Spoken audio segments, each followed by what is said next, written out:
And we're back here once again with another episode of the Cloud9 podcast, season 16, episode 4. So I hope you guys had a great day, and I hope you guys have a great rest of your week that is ahead of you. And in this episode of the Cloud9 podcast, we are going to be talking about FlyQuest win the LTA North 2025 Split 3. And also going over, has Bwipo lost his mind or is he based? Then we also have to go over the Dokla versus Bwipo story. We also have I Will Dominate versus Bwipo versus LS. We also have, G2 Esports clobbering Carmine Corp, pretty much just throwing them in the dumpster. MCoy defeating Fnatic like we had thought. Fnatic just literally ain't shit. And then, you know what also happened, you guys?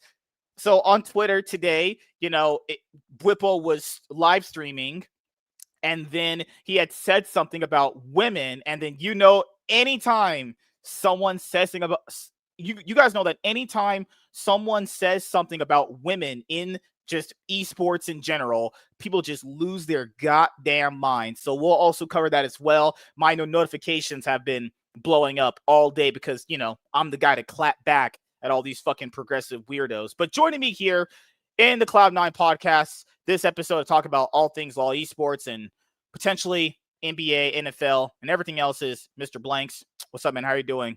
This is how I know motherfuckers don't realize we live in the same country, but we see it in two different views. Mm-hmm. Cause I just watched because I don't really care for Steven Crowder, right? He's true. Like, we have the whole thing with the Russian chick. The issue is, if he kills somebody, judge might be like, all right, cool, you're free to go. I do it, I might get 25 years for protecting someone. You got to realize we don't live in the same country. Most judges, most people don't view black and white people the same way. It's like, even if it's considered self-defense, even if you're licensed, they don't consider it the same way. And there's a lot of things that goes over into that. So, like, for certain states and cities and towns and everything, like, there's just different laws and rules for how all that works. Like in California, you can't fight back. You know that. In New York, you can't fight back. In Chicago, you can't really fight back. There's plenty of like big major cities and towns in the United States where literally you just defending yourself means you're going to be in trouble. There was this one story where this guy in LA, he came home. These motherfuckers tried robbing his place. They came out and he started unloading with his gun. They left.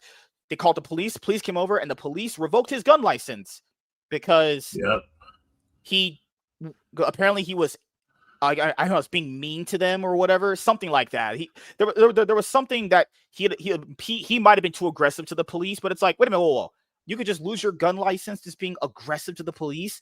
Yeah, he's probably going to be a little on edge. There was burglars trying to run up in his house and steal his shit and harm his family. Yeah, you're not going to be kind of like thinking with the right head there, And there was this situation that happened that we went over a little bit yesterday, but we didn't fully get a chance to go over that because, there was movies and TV shows to talk about on the other show yesterday. So as you guys know, because I highlighted this yesterday, but we'll kind of talk about it more right now because Chaz brought it up before the show and he was like, I want to talk about it. I was like, yeah, I kind of want to talk about it too. So long story short, there was this Ukrainian refugee female that came over here to America. She lived in Charlotte and she was just boarding this subway train system and sat in the back next to this black guy behind her. Then all of a sudden he sees her, pulls out a knife, shanks her twice in the neck, leaves. Now, the audio of the newly released footage said that he had said, I got this white girl, but we'll go over that later. So then the bystanders are just going like, what the fuck just happened? Then you could just see her before she got stabbed, just cowering in fear, like the worst thing that could ever happen to a woman. Like if that could happen to your mom, your sister, aunt, grandma, anything. And then like shortly after that, she just passes out because obviously if you get hit right there, that is a very, very like devastating place to get hit with any weapon, especially a knife. Passes out, blood everywhere, and she dies of her injuries within about what, 10, 15 minutes, maybe less, honestly, Yeah. because now we'll talk about the bystanders first. I think people are not understanding when those kind of situations happened, right? If you're a bystander and that happens to you, yes, you would hope that someone miraculously steps in and help. That's a very human thing to want. Like, hey, I'm in some deep shit. I need some help. That's fine. But in that moment, when something happens that fast, I don't even know what else could have happened. Unless you wanted the other black dudes to run that guy down and beat his ass. That'd be great too. That'd be fucking awesome if they did that. But they're probably thinking like, where'd the hell this guy go? Does he have a gun? Does he have another knife? Because they know he's not fucking sane. He just stabbed a girl twice in the neck, right? So I don't really know why people are so focused on the bystanders. In my opinion, there's not really anything they could have done, honestly. None of them were strapped. Most of them were just going like, they were just in awe of what just happened. Now, the other thing that I wanted to bring up last night, but I didn't get a chance to, I would just say this. There is no reason we should be living like this in this country. There's no reason why. People show all the time that they're in like Japan or other places in the world where there's just no crime at all. I'm not saying there isn't crime, but at least from the way that people view crime here in America, like we shouldn't have that. These people that do all these crimes, repeat offenders, the guy that just did that is probably going to get lethal injection. Oh, and I'm going to watch that and just smile like, yep, yeah, He's you not deserve getting that. lethal injection. He's getting life. He's getting life. I could. One would hope, right? I would hope he would get that, but you're right. Probably going to rot in jail. In my personal opinion, they should throw his ass in Snake Island next to Brazil, but that's just my opinion. So I don't get why we have to live like this. And the most disrespectful thing the Charlotte mayor did, of course, she was black, of course, because reasons. She was like, we can't just arrest our way out of mental health. Is mental health just a shield for everything? So a person can just be a piece of shit? Oh, they have mental health, so that just means that they just get to be absolved of everything. You know what? You know why? Because 2001, George Bush had a mentally disabled person on death row. Damn near killed him. After that, now it just came back years later. A lot of these motherfuckers just stressed the fuck out. And the mental health, not all the time. I would say about I don't even know how much, but it's not. It's a lot less mental health than you think it is. It's a lot less. Yeah, that's what I was it's a lot thinking less too. Because mental health always ends up as the shield. So like, oh, well, this person murdered someone, but they had mental health. Who gives a fuck? Like, I don't even know how that would even logically apply. It's not who not giving a fuck. You could like add that into maybe the reason why they did it, but people are using that as like some sort of shield, like they had mental health, so it's kind of expected. No, it's not. We could have just never let this person out to walk in public and be around people because they're clearly unstable. The other things this person did, first of all, this black dude was arrested 14 times in and out of jail. That's already just insane right there. Burglary, stealing. That's where we need to focus now. We don't need to focus on the why did the Charlotte mayor allow this person to walk? This is what I would say. And not the Charlotte mayor. Why did the Charlotte legal system? Because that's what we bring up. We should start doing this. I think I finally come around to this mindset.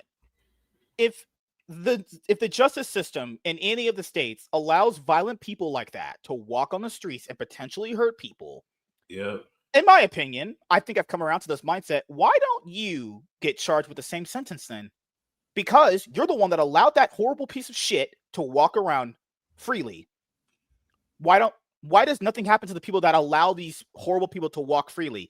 I want you guys to understand that could have been any of your mothers, aunts, grandmas, sisters, friends, okay? That can happen to literally anybody that not only watches this show, any of your family members, okay? I don't have that many females in my life anymore, but like, just the thought of that they could potentially, go and be in the public system and get executed. It's like, God damn, that's fucking insane. But the other key difference to that is we don't have to live like this. There's no reason to live like this. People that bad as that man need to be, I'm not kidding, executed publicly, or you need to be thrown on Brazil. You'd be thrown in Snake Island. Remember, you're gonna rot in jail anyway. That's cool. You're never getting out. We should never see you again. In my opinion, we should tie you up upside down and launch you in on a boat and ladder you down into the ocean around some tiger sharks next to wrapped around bloody meat. That's what I would do. That's my opinion. Now, Matt Walsh is like public execution. Oh, okay, we don't really have that anymore. But hey, I'll be honest here. If you don't get rid of people like that, you will signify to people, hey, there's no consequences. There was, remember in Las Vegas a few years back, these like teenage kids like beat up this white kid. Yeah. And they killed him.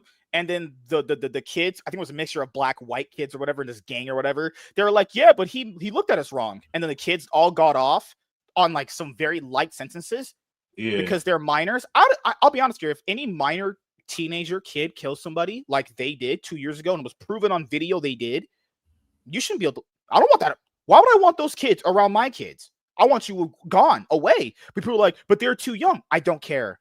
There's a thing called consequences to your actions. That's it. You know, there's plenty of other, instances we can give, but I just don't get why we have to subjugate ourselves to this.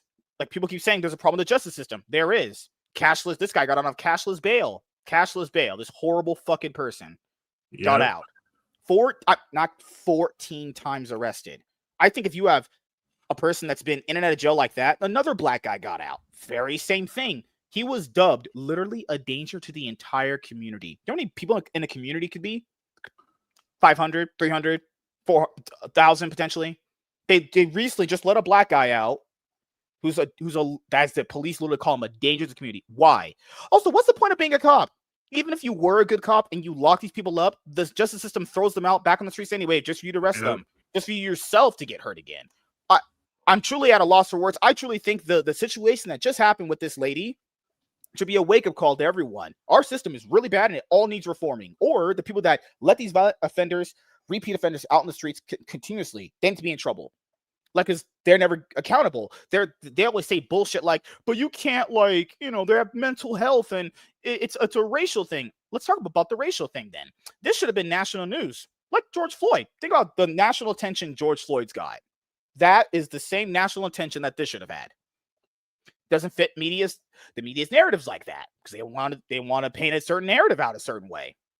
So they're useless because they only see things one way anyway. There was a guy on CNN today where he was like, yeah, but saying it was a racial motivation is wrong.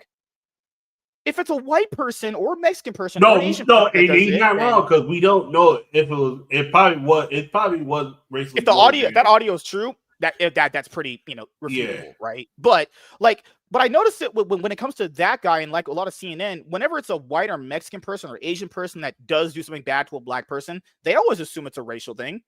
Like if you flip it around, then why is it not the other way? That's why I always say it shouldn't be boiled down to race. Some people are just fucked up and they just. But a lot of times it is, but it's hard to prove because there are people who, like when you look at the media, some people over time get dispositions to think black people are subhuman. Like a lot of people are raised up. I didn't realize that until you're talking about like collectivism, right? Yeah, a lot of people over time look at and realize, oh shit, okay.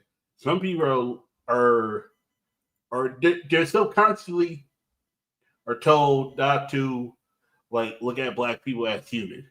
That's why when they do still a crime, oh, they're evil. But when they get killed, oh, they deserve it. It's like no one deserves to get killed unless it's a reason for them to get killed. Oh, just today in New York, because I know there's Gunner that lives in New York. He says he lives in Queens. There was a black guy, a repeat offender. He went into someone's house, tied up the 77 and 78-year-old woman and man, burnt them alive. I'm not kidding. He was walking down the street with a can of oil. Gee, I wonder why someone would have that when they don't have a car, walking out freely. Why was this person ever even allowed to do that? They shouldn't be allowed to do these things. It's like you get 1 or 2 strikes, then you're out. Maybe even just one. Keep in mind the severity of it. There was a video of a lady where I'll show it right now. Like, maybe I can finally understand why women would be kind of afraid of certain dudes after seeing the things that I've seen in the past few days. I'll just show you guys one. And you guys know me. I don't really defend women like that. I'm not one of those people that be simple for women like that. But I want to show you this.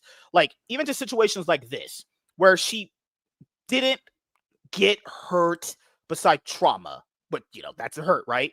So right here. So do you guys remember that drive-through situation that happened a few years back where this guy tried grabbing this girl from the drive-through? So that guy got off. Nothing happened to him. They interviewed him, and he said, he said some absolute bullshit. He was like, but but the moment she started pulling away, I let go. That's, oh God, oh fuck me. Jesus Christ, man. All right. So let's see. I'll show you guys this right here. Like, I can understand why women would be kind of afraid of dudes, especially this one. Like, just, you guys remember the situation? It was in Seattle, right?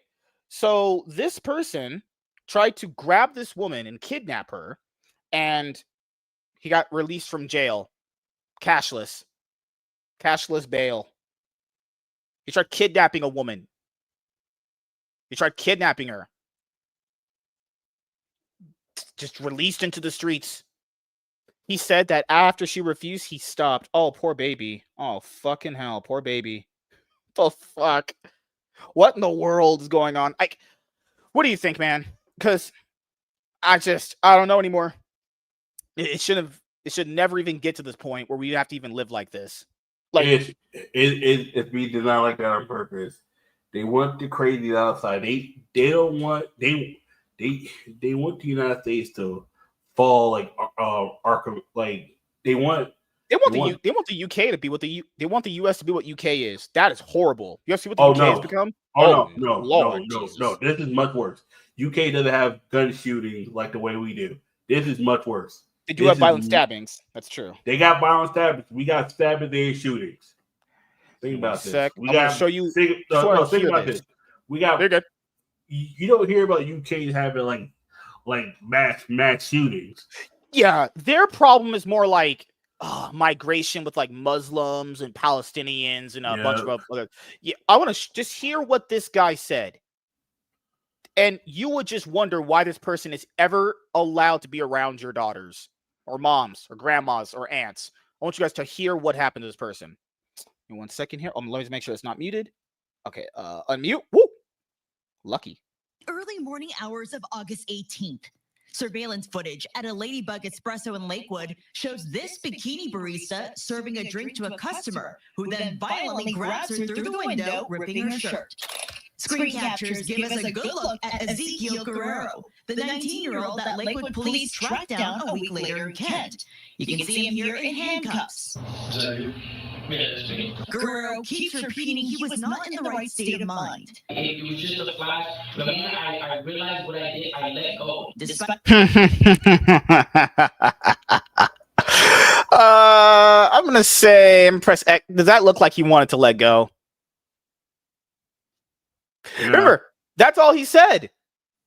Everyone saw the story. I remember how popular the story was. He just said, "Well, I wasn't in the right state of mind." Okay. That doesn't absolve you of shit. You should be never near women that I know. The fuck? Guerrero keeps repeating he was not in the right state of mind. It was just a flash. The moment I realized what I did, I let go. Despite, according to police documents, Guerrero admitting to grabbing the young woman, he pleaded not guilty at his arraignment and is out of Pierce County Jail with a first-degree attempted kidnapping charge.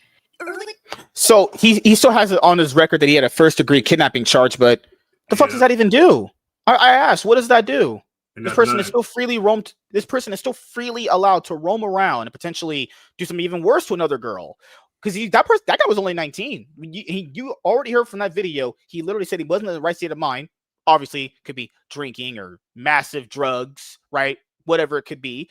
What if he gets older? He does the same thing. Something else happens. I don't even want to take the risk of that.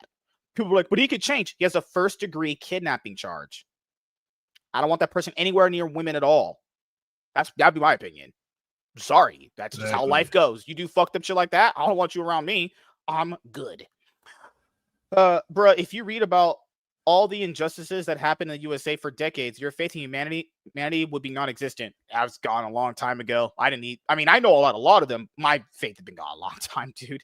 I genuinely believe that Twitter is just bringing out their pitchforks because it's what the internet does. They cling onto something for 3 weeks and forget about it. But no, even if that's true, but Gotta keep in mind, dude, you don't have to live like that. You shouldn't have to go outside right now and fear you're gonna get your brains blown out by a deranged person. It's not. Some people are like that because they live in a city where it's shit. I've always said you always gotta be cautious of your surroundings. You don't have to live in fear, but you have to live. Some people are just desensitized to it. It's happened so much that our brains went, like I'm desensitized to it, but I know motherfuckers is crazy. Like I lived in areas where, like for New York territory, you're close to that. Do you know how many crazy grapes have gone on with the immigrants recently? There was a guy, I think he graped oh my God. Or was it a black guy? It was a black guy or an immigrant. One of them close to your state graped a 4-year-old, gave her an STD, and I think that was my state. I think that was my state. That might have been because I Why is that black? It was a black guy. Yeah. Graped a 4-year-old, gave her an STD, and he was allowed to be out and about. Why? Yeah. Why is this person not hung from the highest skyscraper and dropped? Because from what I remember, this case was considered high profile enough for him to be. You know what's crazy? I also learned this. There's some times where people don't even show up to their court case and then they get dismissed. It's like, what? No, it is because that never happened to me. No, you know why? I was just tardy for school. God damn. You know why? Because if they don't get if there's no warrant put out for them, they just let it go. There has to be a warrant put out for your arrest for most people to want to have you put in jail. Absolutely disgusting. This black dude graped a 4-year-old, gave her an STD, and that person was allowed to be about with other human beings. Anyone that allowed that black dude to be around, you should be in jail with him. How about you be in the same cell together? God damn. Horrible. New York, they love immigrants so much. These immigrants dudes graping women. But New York is like, we want to be a immigrant fucking sanctuary, whatever they fucking call it. Building, having all these hotels renovated out to immigrants. Like, what is going on? Why are we allowing this? New York is, and it's only gonna get worse because New York's new mayor is fucking literally insane. Because New York was built on letting immigrants come here, but now we're in a situation where it's coming back to bite us in the ass. Because back in the day, there was crazy ass motherfucking murderers that were immigrants, but most of them, if you hurt someone in a neighborhood, that neighborhood would probably kill you. Like there was Jewish gangs, there were black gangs, Italian gangs. Like say you attacked and killed an Italian woman, and she was a sister to one of the Italian mobsters. They find out who you are. You're literally gonna be swimming with the fishes. Like, and that's the sad part about it. It's like the whole thing with Arena is sad, and we look at the situation. You would hope someone would come to her defense, but at the same time, it's kind of like some people like, because it's like, black community. She said, this is bigger. Like, why is he allowed to be out of jail? This ain't have nothing to do with black community. This has to do with that's actually specifically justice system. Why was that person even allowed to walk among people? If you've been arrested 14 times, that should tell you that you are not fit to be in society. This has nothing to do with black people. You would hope someone who is close by would help. But at the same time, I'm trying to get home. I'm sorry that she got attacked, but I'm not getting. It's one of those things. You gotta be selfish and selfless. You're not everyone's meant to be a hero. Not everyone's a hero. Like Steve Crowder said, you should have a gun. I was like, you can defend someone with a gun and they get put in jail for defending that person with a gun, even if because they said, why'd you attack that person? That person didn't have a gun themselves. Yeah, because let's just say one of the black people that were behind her had a gun and shot that guy in the back of his head. They would call that involuntary manslaughter itself. Yeah, because it was in the back of the head. He was defenseless. Yeah. Here's another one. Colorado, straight trash. Colorado sheriff admits he was forced to release a very dangerous inmate from jail because of state law that requires criminals found incompetent to stand trial to be released. Yes. Yep. That's another thing. I'm not making it up. That guy's black. That's a black dude. Okay. Very violent. Okay. He's a very dangerous person, and his actions, from what we can tell, were unprovoked. Quite honestly, without some legislative actions, I don't know how you address this concern. Officials described him as a potential danger to the community. Why is this person even allowed to walk around? What happened? What in the world going on? Why? Fucking hell. And then the media makes it out like, oh my God, you're a problem for noticing. What? Are you defending these violent people? The media is like defending these violent people for us noticing there's a problem with all this shit. But I always forget they're paid to say these things. These people are paid by someone else to have their talking points. These people don't even have real opinions. No, they can't have real opinions. Journalism died. I don't know how long. It died a while ago. You can't have your own opinion anymore. To me, you have your own opinions. Like, nope. You are not allowed to have your own opinions. I do like how there's an account called Unlimited L's. Yep. Here's another one. I'll bring it up right here. There's another one. A Swiftie college co-ed was executed as she slept by career criminal who broke in, then went on a shopping spree with her credit cards. Yep. Broke in and just killed her. Why was this person allowed? Multiple offenses. Why are you allowed out? Why are you allowed around people? I don't get it. Fucking system's horrible. System is so trash. The system is so trash. Oh, here's the worst one of them all. This might be even worse than the girl getting killed. It's up there. This might be it's about 50-50. Look at this right here. I mean, make this a little bit bigger. Dude, it's the same thing. Back in the day, it was like when those cops got away from beating up Ronnie King on camera. Mm-hmm. Yep. That's why we fight for. I tell motherfuckers, it's much worse when black people are abused and no one. We've been telling motherfuckers we've been getting abused and everyone else gets abused, but we get abused. No one gives a fuck about it. Now it's flipped. Now it's black people are in a sense, not white people, but. Like, and this is the kind of black guy. This is the kind of black guy you said you won't want to be around at a party. Hell nah. No. Dreadhead niggas. If I see three of them niggas at a party, I'm like, no offense. Like when you got braids, if I see three of them niggas, look at them dead eyes. Look at them dead eyes. Like if I go to a party and I see three niggas that look like Magnificent, I'm gone.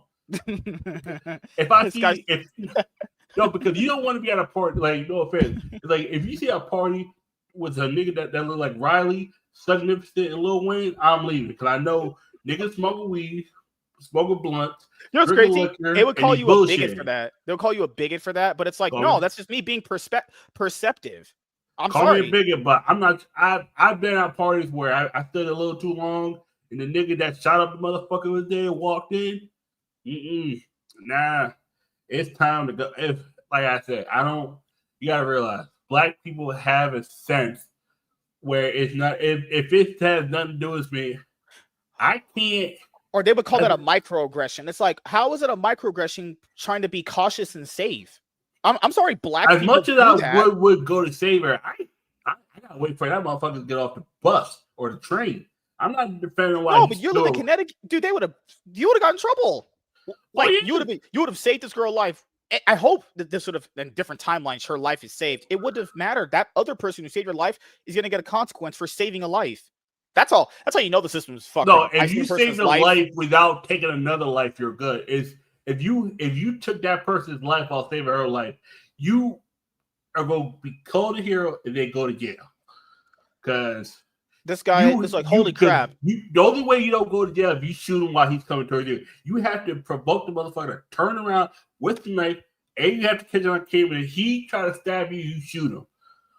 That's the only way you're not going to jail, and that's the only way you can claim self-defense. Because you shoot him in the back of the head, he was defenseless.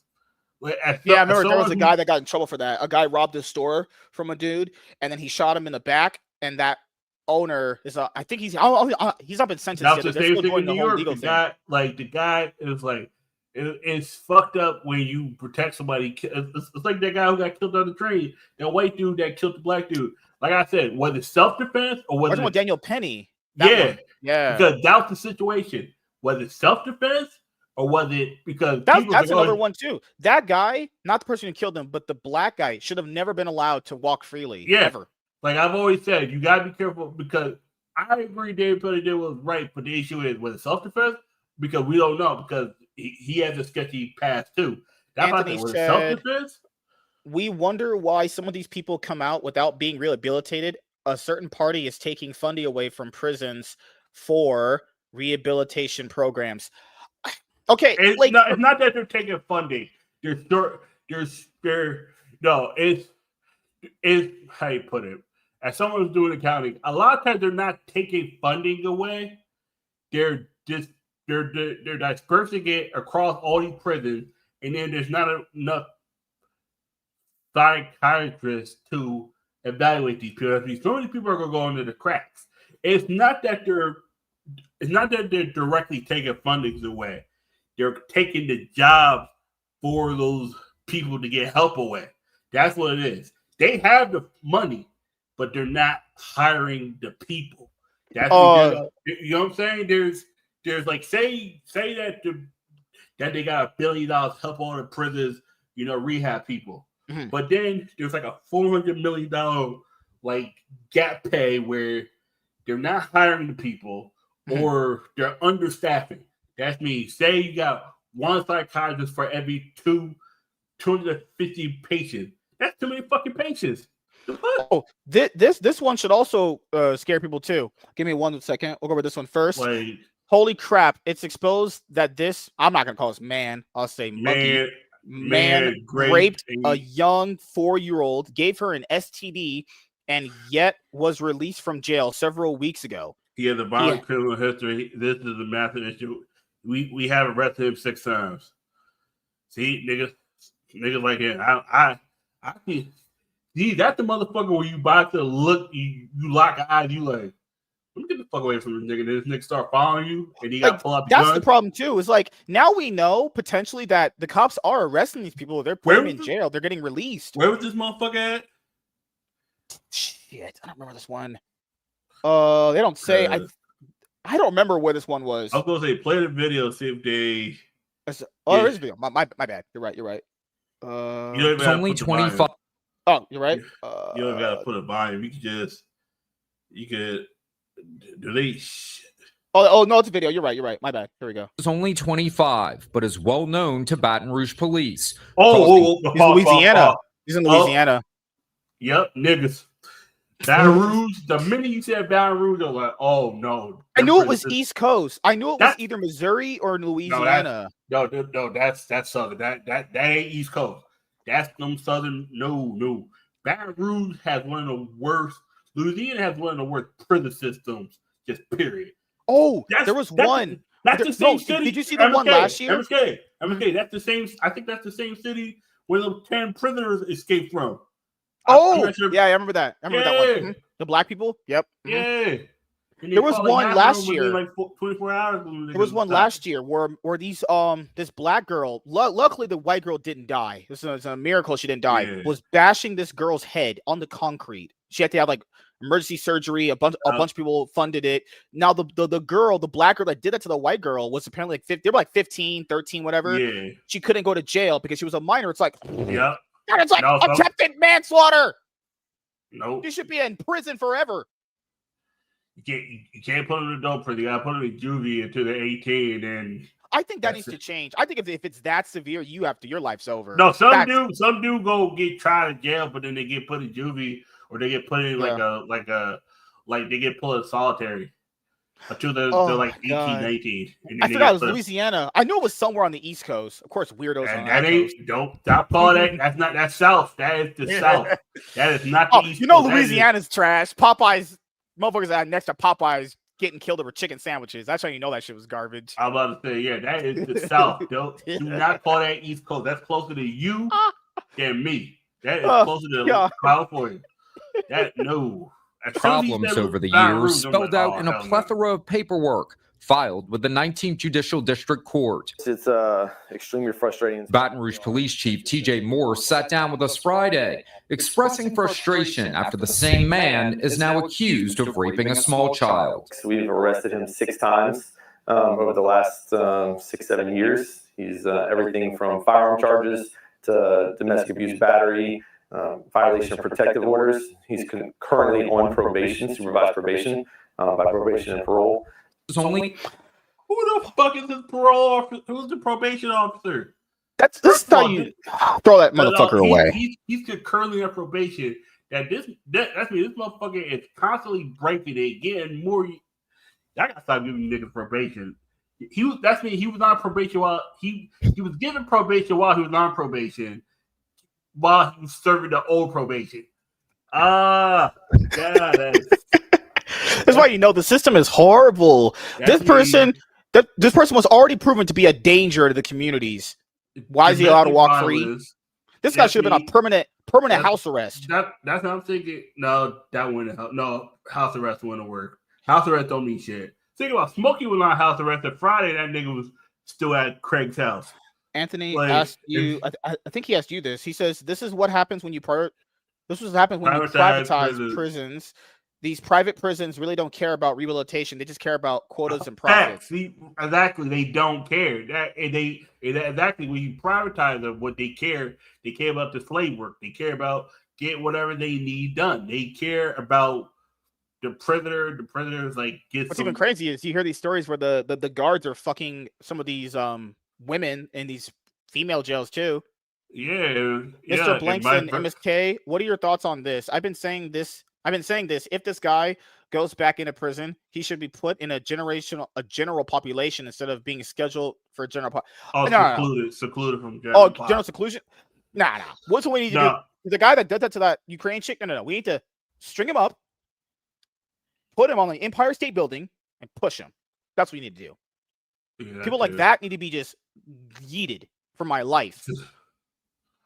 I'm just saying, he'll probably put it in. I'll be honest here. I don't care if you're white. I don't care if you're black. I don't care if you're an immigrant. None of this happens. If you do what he just did, we need to have you strung up by the highest skyscraper, and we need to drop. You've been arrested 14 times? 14. 14 in how many years? It doesn't even matter because 14. And how old they said he was? 25, 26.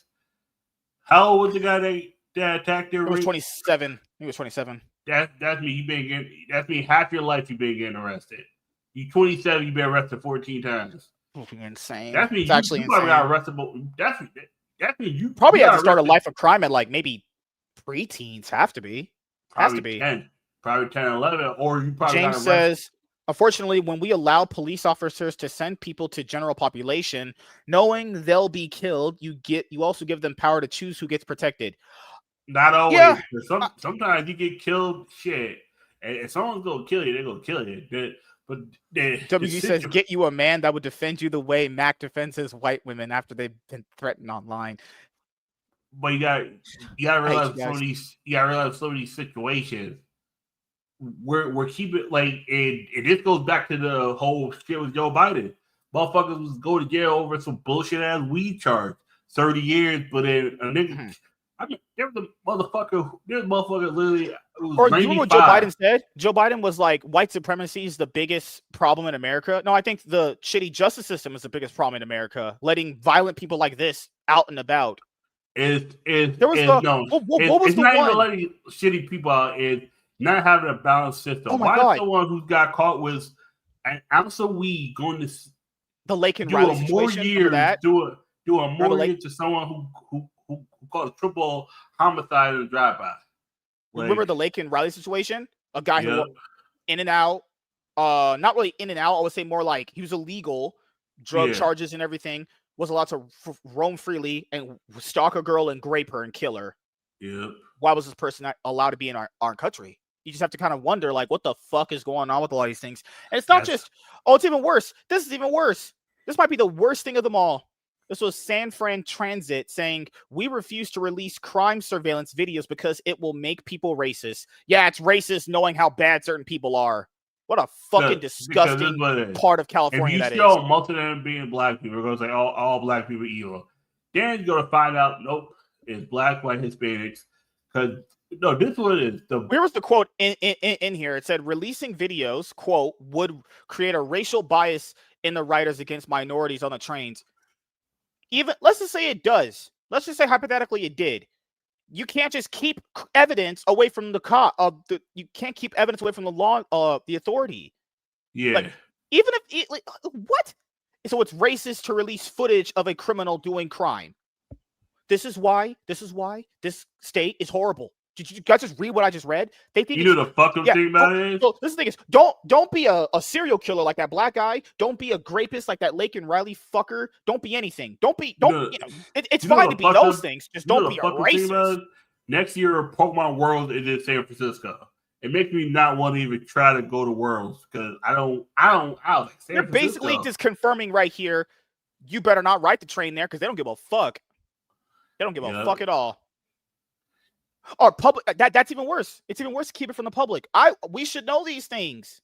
That's how you make better informed decisions. We should know these things. You know, I'm not saying you saying that's wrong. I'm saying like they'd rather people not have racial bias than keep their own citizens. Because people will develop racial bias. So that's going to happen, like you said earlier. Regardless, that's going to happen before they're even at that by that point in their life is over. It'll be black people with hoodie. White guys with trench coats. You're like Mexicans with that Fabio haircut. Yup. Black young people with shifty masks. It's like you see a certain motherfucker, you are always put on. I saw a shifty motherfucker at a KFC. I was like, why is this nigga wearing a shifty mask at 4:00 in the afternoon and it's like 80-degree weather? It'll be the same logic of why do you need to know if a child predator is in your area? You should know that. You should know if a child predator is in your area. Yep. It causes you to be making an informed decision about who the hell's around you. There's very good reasons why you should know if it's there. What if that person's been charged multiple times? Like this, a lot of those kids back in the day disappeared. They were found murdered. So it was like, you don't know. It was like back in the day, they didn't think about it. Oh, okay, there was a child predator. You went back in the day. People didn't think that there would be a child predator, even though you know there's a serial killer around your neighborhood. But you wouldn't actually say, "Oh, they wouldn't hurt my child." This is how you know the system's really fucked up, dude.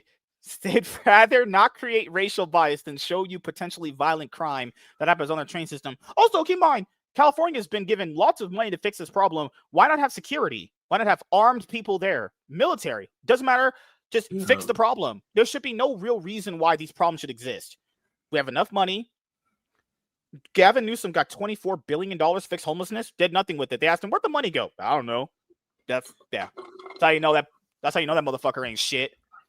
Like, why can't we have public schools? Or just you know that trans weirdo that shut up that Minnesota Catholic school a few weeks ago? I was asked this, why is there not security at schools? We have security next to our bank. Your banks have security. There's security at schools, but you would there's security at your job. You see that place is vacant half the time. What are you guarding? No. My old job was vacant. This job I got now has cop security. I'm one of the securities on my floor. But no, like my there's old security for supermarkets. There's security for banks. There's securities for carnivals. There's security like everywhere. There's security on the beach. You know? Like that'd be a lifeguard, but you see my point. Like, why don't we have security next to our public schools? There's also security on the beach because the lifeguard is for water. Security is for land. Yeah. Like, because lifeguard ain't really gonna help motherfucker. I mean, he can on land, but he'd be like Aquaman come at you with a knife. Okay, cool. I'm gonna tase your ass. And if you need someone to go in the water, my black ass ain't going. You better get the. To be fair, that guy said a lot of things. He said he hated being trans. He said he hated Israel. He said he hated Trump. That guy was already mentally gone already anyway. Yeah, he was mentally fucked. See, that's one of the things where you're I don't even think he knows what he was saying at a certain point, honestly. I think he was just mentally gone.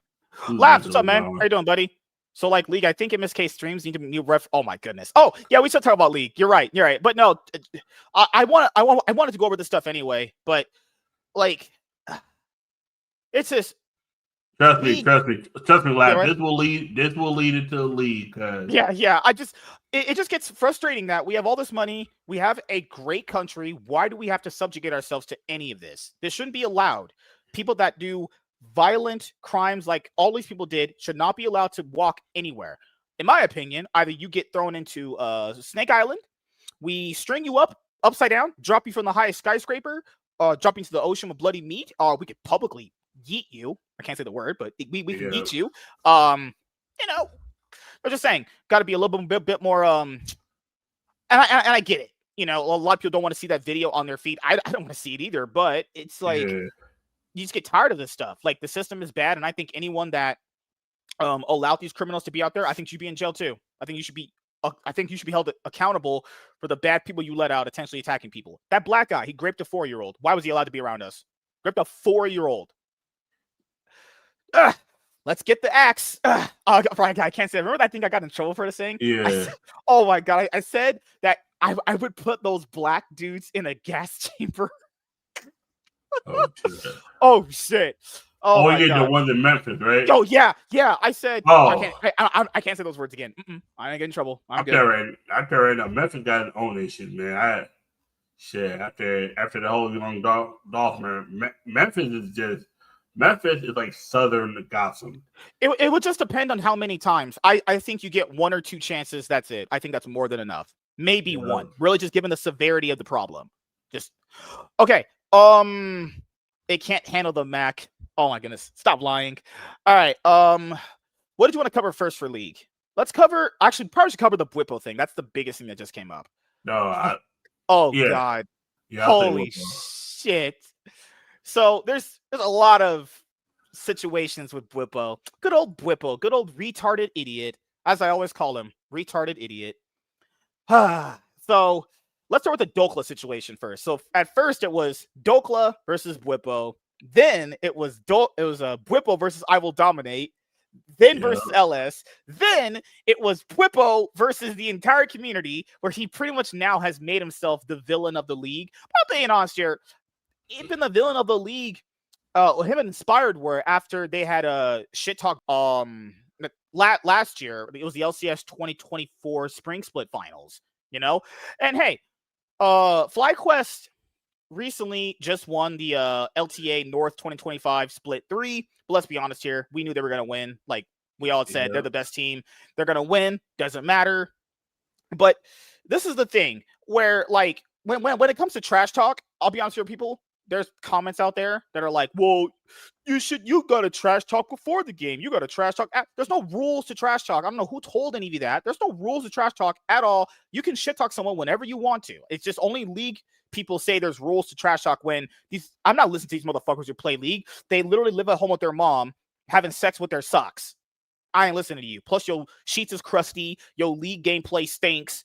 I am about to listen to someone over rules of trash talking. But Bwipo Dokla got mad at Bwipo because Bwipo flamed him last year when Bwipo went on his streaming rampage where he was just calling out everyone. Bwipo called out Cage Roll. Bwipo called out the whole community. But he called out Dokla in particular, saying that he was, I'm pretty sure, from what I remember, I remember I watched that clip. He said it was bad, remember? I think he said that you shouldn't be happy being fifth, sixth place, right? Something like that. And then he played all the way back to 2023. He said, like, Dokla's like the weakest link on the NLG 2023. Yeah. So, but the thing that Bwipo doesn't understand is all of us knew Dokla wasn't really that good. Like, Dokla wasn't even really that good last year. There's a reason why he didn't have a team this year. There's a reason why. There's specific reasons why Dokla played really bad last year on NRG. And let's keep in mind, I'm not saying you should be happy with 5th or 6th place, but the thing is, you know, we have some pretty decent players in the top lane here. Like, compared to, there's Thanatos, Photon, there's, let's see, who's the top laners here? Yeah, there is Bwipo, obviously. Yeah. You also have a few other players, too, that I can't remember at the top of my head, right? Yeah, he's going to be fit. Dokla's never been the best top laner ever. Ever. Now, has he made bad teams good? Yeah. He's also proven that he's better than Academy. Like, there was a time where he went down to Academy and became the MVP, and he got promoted back to the league. Yeah. He's obviously not a bad top laner, but is he the best top laner? No. But he's won, what? 1 split in his entire life. Was on NRG back LCS 2023 summers. The last time he'd won a title, or only ever won a title. And people were like, but Dokla got top 8. It's like, NRG had the weakest strength of schedule to make top 8. Didn't matter if they made top 8. They got 4-0'd by the same team, you know? Yeah. Bwipo's team, on the other hand, took the best team in the league to 5 games. I wonder what, you know, kind of matters more. Losing to Weibo in 4 games or almost beating Gen G in 5, you know? But given the strength of NRG, and just Dokla in general, they were more than the sum of their parts. That's the reason why they didn't get that far anyway. Plus, they had a really easy strength of schedule to even get top 8, if we're being completely honest here. But Dokla did come into 100 Thieves and help them. I mean, literally came in. Yeah. First series was kind of shaky. It was his first games back. But after that first series, I think it was against Shopify Rebellion, I think it was. After that, he was fine. I thought he was completely fine. Was Shopify or was it Dig? No, it was that. It was. I would think it was Dig. I have to. It might have been Dig or Shopify, or was DSG? It was DSG. It was probably DSG. Yeah, so he came back after they benched Sniper pretty much, and they pretty much, long story short, they ended up getting to the finals. They ended up losing 3-1 the finals, but let's be honest here. We all thought FlyQuest was going to win. I mean, I'm not surprised about that. But now the thing with Bwipo is, like, he's always kind of been retarded. Like, he's always been stupid. Is he good at League? I guess. I mean, I would never really say he's bad. Yeah. But he's someone where his ego is so huge for someone that is still worse than the Korean top laners here, if we're being completely honest here. Yeah. Like, Fudge doesn't like him. Fudge has the same opinions about him. Who else did he shit talk? I'm given Surdy's personality. Surdy doesn't like him. But the thing with shit talking is there are people that will justify what someone else does because they don't like somebody else. But the community just has nothing but a bunch of soft people. It's just trash talk, guys. It's not anything that serious. No, but you got it's not. It is trash talk, but sometimes you don't know if a motherfucker really doesn't like you. Like, if you don't like me, all right, cool. Oh, yeah. I was going to add on to that, too. I think it's good that this happened because it shows people that not every single person that's in something like this likes each other. Yep. Because before this, even we said it here. We said it where there's no storylines here. There's no rivalries. There's no trash talk. There's nothing exciting in the league. Then all this happens over the weekend, and we're just like, this is a lot. This is what the league needs. This is great for viewers and ratings. Let's be honest here. When the championship comes this weekend, or I think it's next weekend, whenever, this is going to be great for ratings. I think the Bwipo Dokla situation, I think personally, that's good for the league. These guys don't like each other, and it's kind of stupid to pretend they do. Like, we know FBI did not like Sniper. I can almost guarantee you he did not like that guy. So there's no pretending that he did like him. These guys don't sing kumbayas with each other. Yeah, there's going to be people that like each other, but I think a good majority of these guys don't like each other. And by them having that interaction, I think it's fine. Honestly, just kind of reinforces what we already know. So Bwipo kind of went off on Cloud9 because of some dinner, right? So Dominate went to go to California because he lives in Texas. Dominate went over. He's been coaching them all year, and they went out to a Korean barbecue dinner after apparently 5-0ing FlyQuest and scrims. And then Bwipo was like, I don't even get Korean barbecue when we 3-0. It's like, why are you so... It was so cringe to have a person fly off the handle over some Korean barbecue. Like, I just don't get it. That was just weird itself, But I will say this. So there was FlyQuest Cloud9 drama over scrims. Basically, long story short, FlyQuest was like, hey, can you remake the game when it's already over so we don't waste our time? But Cloud9's like, we want to play it out because we want to focus on our mid game. FlyQuest is better at early game. Cloud9, they thought they were better at mid game. So what happens in scrims is you're allowed to remake a game. So let's say me and Chaz, let's say we're a bot lane, and then we pick Misfortune and Seraphine, and we get counter-picked by Caitlyn and Zyra. Yeah. And let's say we die level 1. Can we get a remake?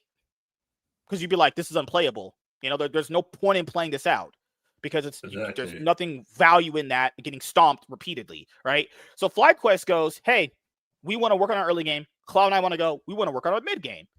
But then that has to be discussed with those teams from like the coaching staff, because what do you guys want out of practice? Cloud9 wants something different, then FlyQuest wants something different out of practice. That's kind of what that mostly is. Then LS defended Bwipo by basically saying that Bwipo has a bunch of mental issues. I don't know how Bwipo feels comfortable with his friend going on his live stream that has like more than 8,000 people saying he's got a bunch of mental issues. But let's be honest here. We could probably have inferred that ourselves, that Bwipo's a fucking retard. It's not that hard, right? So then, after all that, today we get this. So I was on a generational run today on Twitter. I was destroying people with narratives.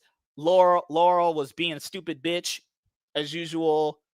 You know, FlyQuest came out and was like, we're going to punish Bwipo. Oh, this is glorious. Someone did send me the video right here. Okay, so then this is what happened at the culmination of that. Bwipo just going on this generational run here. This guy should not. I don't think he shouldn't be allowed to stream, but this guy should pretty much understand. People will take things out of context and not fully understand what you're saying. Also, I think people need to stop getting angry at just throwaway comments on stream. These are literally throwaway comments on a stream. Like, it's not that big of a deal, in my opinion. But anything you want to say before we go to that? Do I think the league, like, some people are soft? Yeah. You know, my biggest thing, I'm glad people don't act like they like each other, because sometimes it's obvious. Yeah. Remember last year, Sven and Yeon, like Sven didn't fist bump Yeon because he shit talked him in the game after he died. Yeah. And I think Yeon typed GGEs or something like that. Yeah. Something like that. It's crazy. Like, this league needs more of that. This is what used to happen back in the day. Literally back in the day, Dyrus, TSM's first top laner, was like, the only team is us and Cloud9. Everyone else is trash, including CLG. I'm not kidding. Look that up. Dyrus shit talk CLG. So it was like TSM and CLG was another big rivalry next to Cloud9 and TSM, right?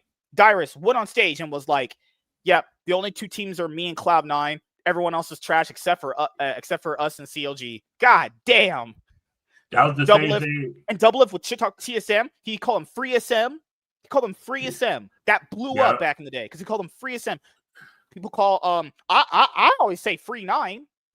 You know, Cloud9's free at this point, getting their booty holes clapped and everything. That was the same thing when someone said, "Oh, he gonna win the cup Saturday." Not me, the other guy who I was facing in the final, because his deck was just good to everybody that played, except for one. And I remember, and this will be in the video, where I was like, "Okay, I take that personally." I'm like, and I knew how to beat his deck. I had to be patient, and I was able to win. There was like, this fucker actually won a cup. I was like, now next time you're at a cup, I'll make sure I'm gonna knock your ass out of top cut. You're not getting the top cut. That's when you can go home cry like a little bitch. Sometimes we need that spice. Like, just for NA specifically, this should have been getting so boring. I'm sorry, guys. This makes things way more exciting. Like last year, when Inspired shit talked Jensen, everyone got mad on behalf of Jensen, and I love Jensen, I do. But it was his fault they lost. It was clearly his fault. And beside Busio, it was him and Busio's fault. They lost that series, and everyone was like, "We must protect Jensen." You guys are all happy that they kicked him now because you love Quad. FlyQuest dropped Jensen after MSI because they got graped by T1 really hard. That was pretty embarrassing. Then FlyQuest are like, "Yeah, Jensen, we don't need you anymore." People seem to be cool with that when FlyQuest started winning.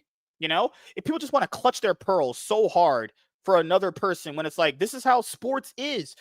Today, Draymond Green went on, I think it was Kaisenet's, it was Kaisenet's show, basically said LeBron's the GOAT because of this reason. Another dude that helped this other guy.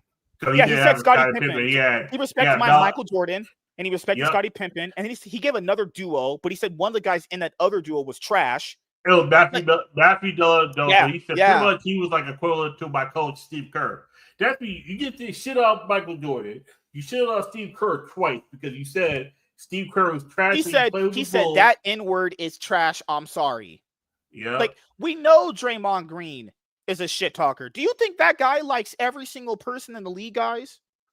Based on what we saw from him just this last season, do you think he likes these people besides his own teammates? He might even like his own teammates. That just all might be performative bullshit.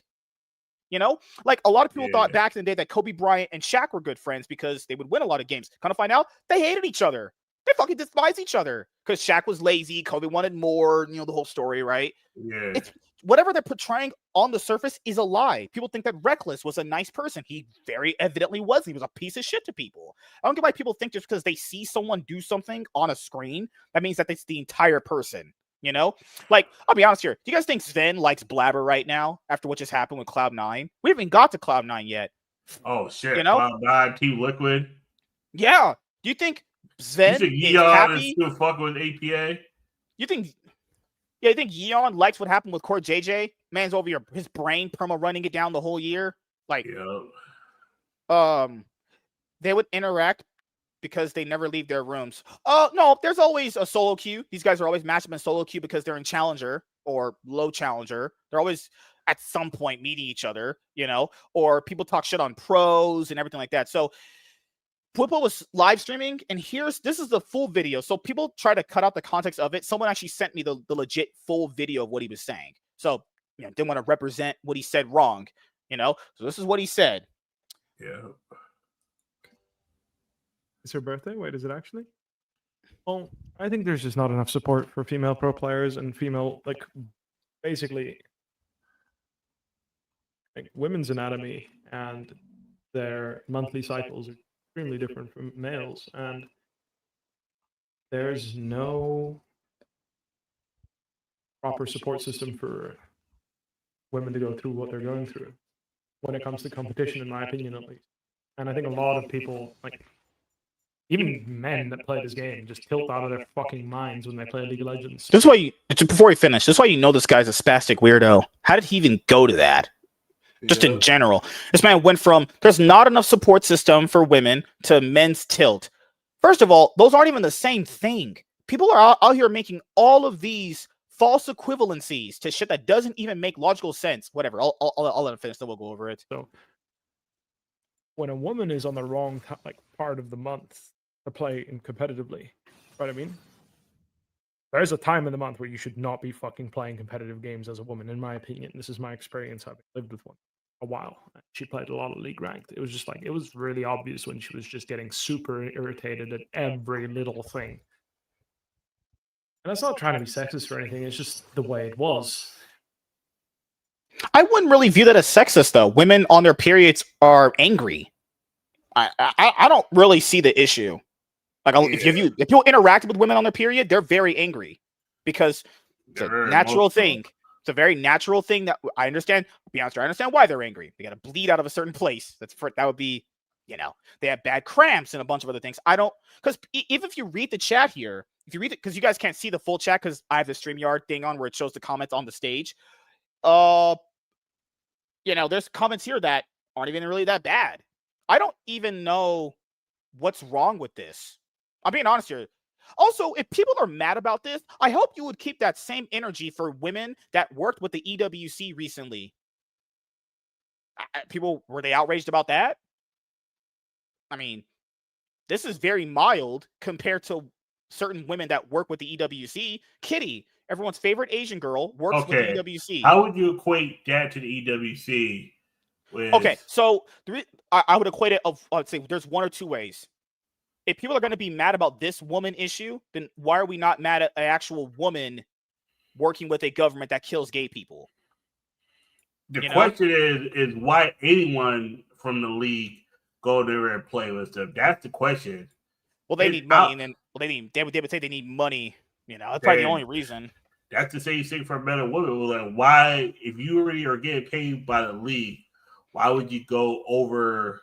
Yeah, so like my thing would be, if people are this concerned about the safety of women or women in general, do people know that Riot Games had a massive lawsuit against them where they had to pay out millions of dollars to women victims? Yet they still work for this company. They're still working for Riot. They're still here, right? Then, you know, they didn't keep the same energy when certain women were working for EWC. I don't know, why is this one the thing to blow up for? Because the first part of the video, he said there needs to be more. I don't think there's enough support for women. I don't think that's bad, ill-intentioned at all. He said right in the first part of the video, he said, I don't think there's just not enough support for them. I think he's right, but the way he went at it. Also, he's a retard, so the way he phrases things is absolutely terrible. Like, because remember, after that woman thing, remember that woman thing, he's like, well, men tilt. What is that right there? What does men tilting in league have to do with women not getting enough support? What does that have to do with anything? He was right that women don't get no support in the league thing, but that's also because there's not enough women to want to play League. Like you got more women want to play Valorant, play CS:GO. Like are those women in Valorant or troons? no, actually It's women. actual women's league. No, I'm joking. But Like all those people are more or less now going to Pokemon. also keep in mind in this video, he says that it's from his personal experience. He probably talking about his girlfriend. This man is he's so gay for his girlfriend. Literally, I know his girlfriend pegs him. You can tell his girlfriend fucks this guy in the ass. I remember back when Fnatic finally made Worlds 2021 when they stopped G2 from going that only year.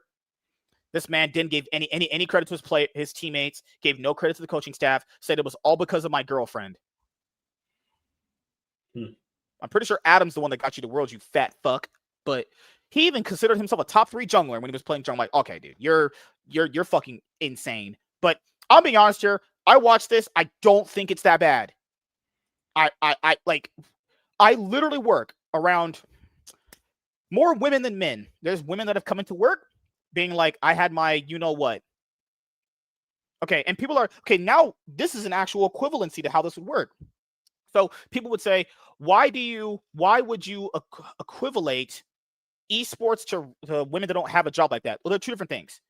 They're not even the same. One, a woman being part of an esports team, having a period, could easily just go, hey, I'm not going to scrim with you guys today. I'm taking the day off. You know how easier that would be than a woman that has to probably take a train, car ride to work, potentially an hour commute back and forth, being on that certain thing.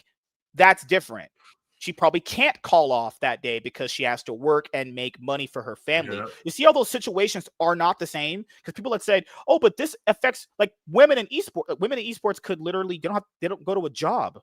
Like, what do? You sit at your desk most of the time, or you're in a team environment or whatever, you go to your apartment. Yeah, I imagine that's, and given the fact that unless they're lying, a lot of these orgs are very, very, on the surface, they say they lean towards women, right? Like, I think comparing women that work 9-to-5 jobs to support their family versus women in esports is not even close to the same. Like, someone's mom going to a Starbucks job to support her family on her period is different than a woman that has to sit at home on a chair in her house.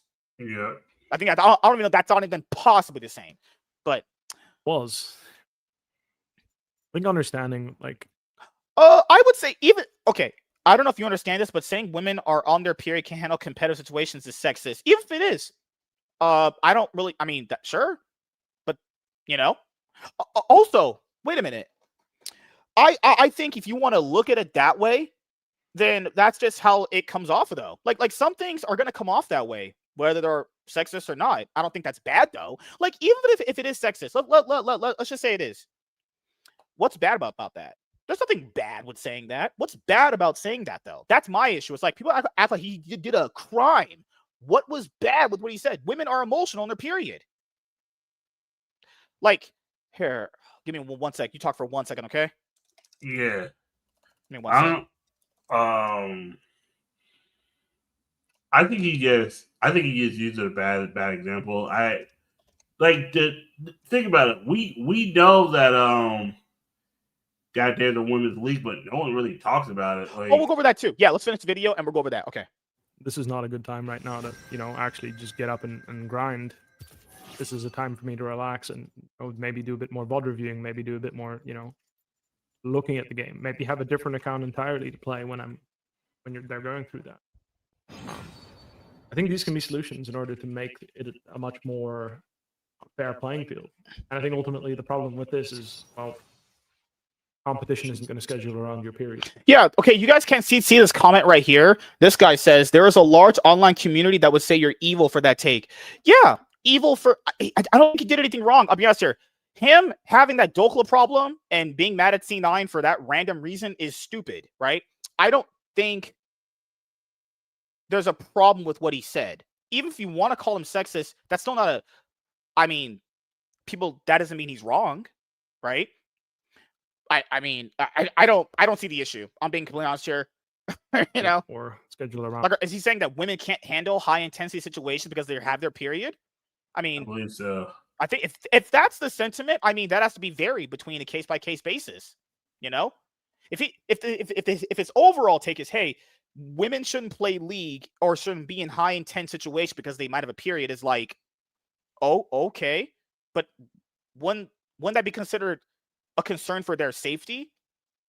If I'm concerned that you might not be able to handle this, I'm going to voice why I think I should be concerned. I don't know. Of course, keep in mind, I'm rationalizing the statements of an actual retard. So, weeks in the month where you're just not. You don't have as much room to be competitive, basically. Because I don't think it's not possible. I just think it's much harder.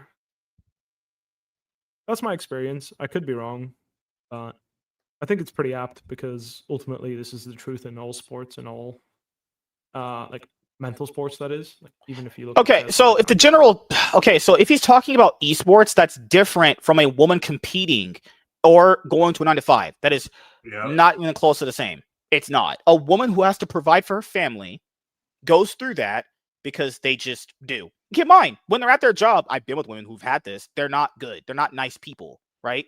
Like, even if the women that I said that worked at 9-to-5 to support their families went and worked the job, those aren't nice people during the day. That still wouldn't make them less emotional. They still are, Yeah, I think he's crazy too, but I don't think what he said there is that bad. I think people have said that for years. Did you not grow up, dude, when dudes would say, I don't want to be around women because they're too emotional? Yeah. All of us have said that. All of us women are too emotional. You know how we know this is emotional? Because the response people gave. That's the emotional it. No, exactly. Also, he had said he said it in the clip to step away in VOD review. Yeah, if you're I don't even play League when I'm sick. I used to. I don't do that. I can't. I tried. I can't play no game while I'm sick. Maybe Master Duel. That's the only one because it doesn't require my brain. Pokemon requires me mentally. League requires me physically. What do you say about women competing in real sports? Okay, they just kind of deal with it, but that's still not the same for a woman that sits in a chair helping an esport team or is part of an esports team. Competing in, like, if a woman, let's say Caitlin Clark, we know she has a monthly cycle. Her competing on the field, on the basketball court, is different from a woman sitting in a chair, clicking on a mouse, pressing QWER. That's not the same. That's not the same level of intensity, Like, because people want to bring up women in esports, because that's the bigger discussion. It's like women in esports. Nobody cares about women in esports. Who is the faker of women in esports? No, I'm gonna be honest. I'm gonna give it all the way. But when people don't care about women in sports, period. But let's just use esports in general, right? Yeah. Who is the faker of women's esports for League? Shit. I don't know. I know none of you know. I know we don't know. I'm not even gonna tell you I do. Who's the best top laner female League player? The only team, I will give respect to G2. They're the only team in esports that streams their League of Legends female team. Yeah. And that viewership is worthless. I gotta give credit though. They try. G2 is G2 hell. That's what they call it. I remember G2 heretics. No, G2 hell. Women suck at League. They do. Women are not. Nothing women do in sports is that interesting. I mean, like, I know the League less interesting. I know the League was popular during COVID. I know to me, their biggest rating from 2021 to 2023, like, it was like, I don't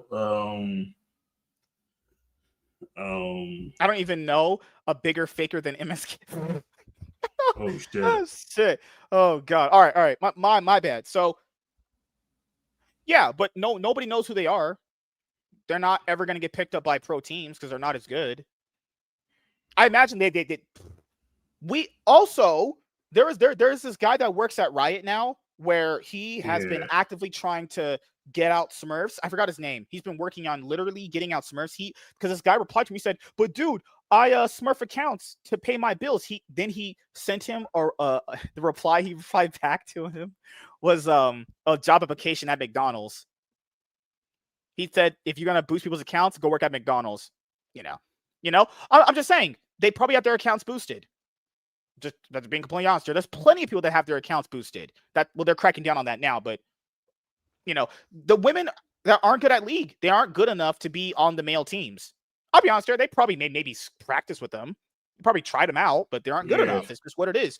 Nobody here, none of us know who is good in women's esports. Not a single one of us know who's good in it because we don't care. That's the point I'm bringing up. The We best don't. team I know in women's League of Legends esports G2. It's not even close. Like Some like- stream the climbs. Some stream them. League of Legends best female player of the team posted from May of this year. While it is true that historically esports has been dominated by male players, women's gaming has consistently been growing. Okay. You know that's a lie. You know that's a fucking lie. They just I found some mean, bullshit. it could be if you Remember go Riot? home, Riot a few months ago, we had it on the show. They were like, we're gonna make a women's league. Riot can barely you build a already had males a league women's properly. league. It's They can like barely build a males league properly. They're gonna build a it's like women's you league. already had a women's league. Oh, consistently growing. That's mean if you go from 20 to 25 viewers, technically that is growing. It's not a lot, but that is like sometimes they use that and then the numbers be like, oh, we have 50 viewers today. Next week we get 51. Yep. So you're growing. I'm not gonna go over the whole period thing, but this was a conclusion that came through. While it is common for women to experience emotional changes during their menstrual cycle, it is not universal. If mood swings are severe or interfere with daily life, it is recommended to consult a healthcare professional. So it's not a one-to-one. It's not all of them. So I would just go and say that that's like 70-30. But even so, if majority of the women are going to go through that, I don't want to deal with that. To be fair, if that is true, that means women are just being assholes because they know they can just get away with being an asshole for a month. Who knows? Wait, are you still here? Yeah, I'm still here. Now, Oh no, you're good. You're good. I'm You're looking fine. at all the rosters. It's like, okay. G2 Hell, I remember. Like, I know Kitty streams her League Crime. I know, but even Yeah. she's like is she like Master? She's like Grandmaster or some shit. Or she's Yeah. like Emerald. No, she's Emerald, Damn, actually. Damn, this girl Tifa been on every fucking team. Tifa been like SK. I think she was on G2 for a But bit. because the community made it seem like, oh, but dudes are sexist to women in the league. But nobody this here would watch a motherfucker's a females dude. league. This guy to do. I only watch Kitty because she's attractive. That's just me. She's who would- yeah. Let's be honest here. Most of us would watch females climb league because we think they're hot. It's not because their gameplay is good. Why would you watch a Okay. female play league when I could watch a male play and it's better? You know? Real quick, share my screen. This Yeah. motherfucker's a dude, right? Yeah. Yeah. Dude, Okay. you know, I'm pointing out, SK still has their Pride logo on their Twitter account. Just pointing out. Yeah, I was like, that nigga got a strong jaw. The back middle one, the seven Yeah. back. That's a dude. Okay.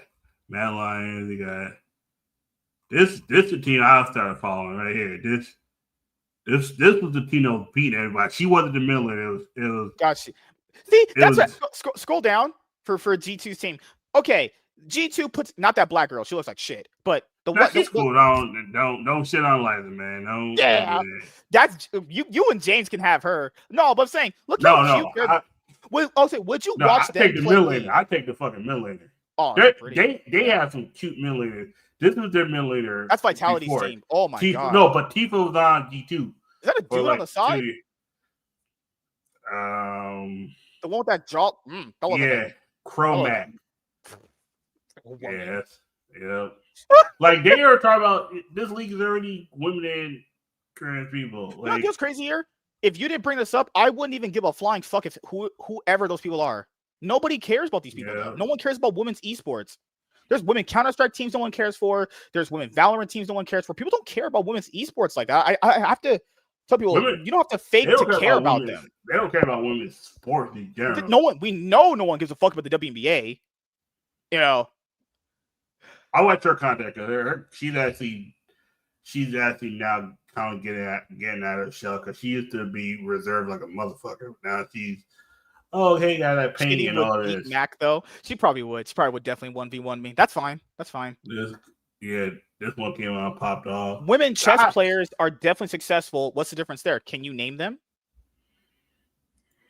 Anna Kremlin, the Botet sister. That's it. That's all I can name. I know Anna Kremlin. That's because Kremlin, because she's always beating the dude. Yeah. I'm just like, someone where I don't pretend to like women's stuff just because women it's gonna hurt women's feelings. But Most dudes and go ahead. But chess is that's it doesn't matter what gender you are. It's just how smart you are and how. Yeah. Well, good chess is not an you are. esport. Well, chess is not an esport, and that's literally a board game. You know. I mean, anything can be an esport because esport chess can be considered esport because they have that at I think they had that EWC. Yeah, my overall point with, because I know the community tried making this about, well, it's sexism and all that stuff. Even if it's sexist, let's just say it is. First of all, that's not a bad thing. I don't think it is, because where's the lie? You know, I don't understand what's the big issue, honestly. Like, I think you gotta understand, like, that's just the harsh reality. You know, that mean there's hard pills to swallow. Yeah, no one cares about females in League, or I remember, not just League. If females had a league dedicated to themselves for you to watch them, that would not have any viewership. I think it would have the same viewership as the NACL, which has nobody, essentially. That already fails, essentially. You know? Yeah. I don't get why we have to pretend to ourselves that we care about women in esports. I know I fucking don't. You know? Like, every org, a lot of orgs have already cut their female side, their female teams. Yeah. A lot of orgs have. But they care about women in esports so much they slash their jobs. There's only a few esport orgs that even have female teams anymore. I know G2 has one, Vitality SK have one. I think FlyQuest, they have a Valorant team, I think. Yeah. Like, if these orgs care so much about female teams, have them, but they don't, because they know there's no reason to have them. You know? Yep. So it's not popular anymore because there's more money in other sports or other. But that would be chess, though. I mean, a smart woman could play chess and win if she's good enough. That's inconsequential.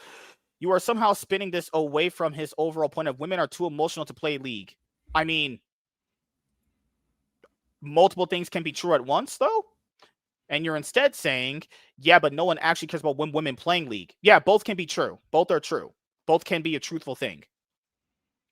Like, both statements can be true. Women can be too emotional to play League, and women also cannot be good at League. Both of those things can be true in a timeline, you know?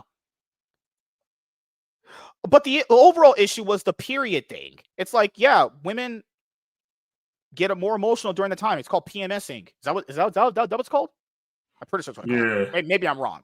I'm pretty sure, like, you know, high levels of estrogen in early part of the cycle can lead to feelings of well-being, increased energy, and moodiness. These are like, there's factual medical information that proves that women are more emotional at that moment in time. So when he's saying, hey, I live with a girl, I went through that, I mean, all of us have gone through that. That's not, I don't think that's wrong at all to point out the shit that we've already been through in our real life. I think the main arguments are, is League too intensive for women for a certain part of the month, and should they just kind of step back? Or you could also argue, hey, should women be in intensive situations? But I don't think that's the latter point that's being made. You know?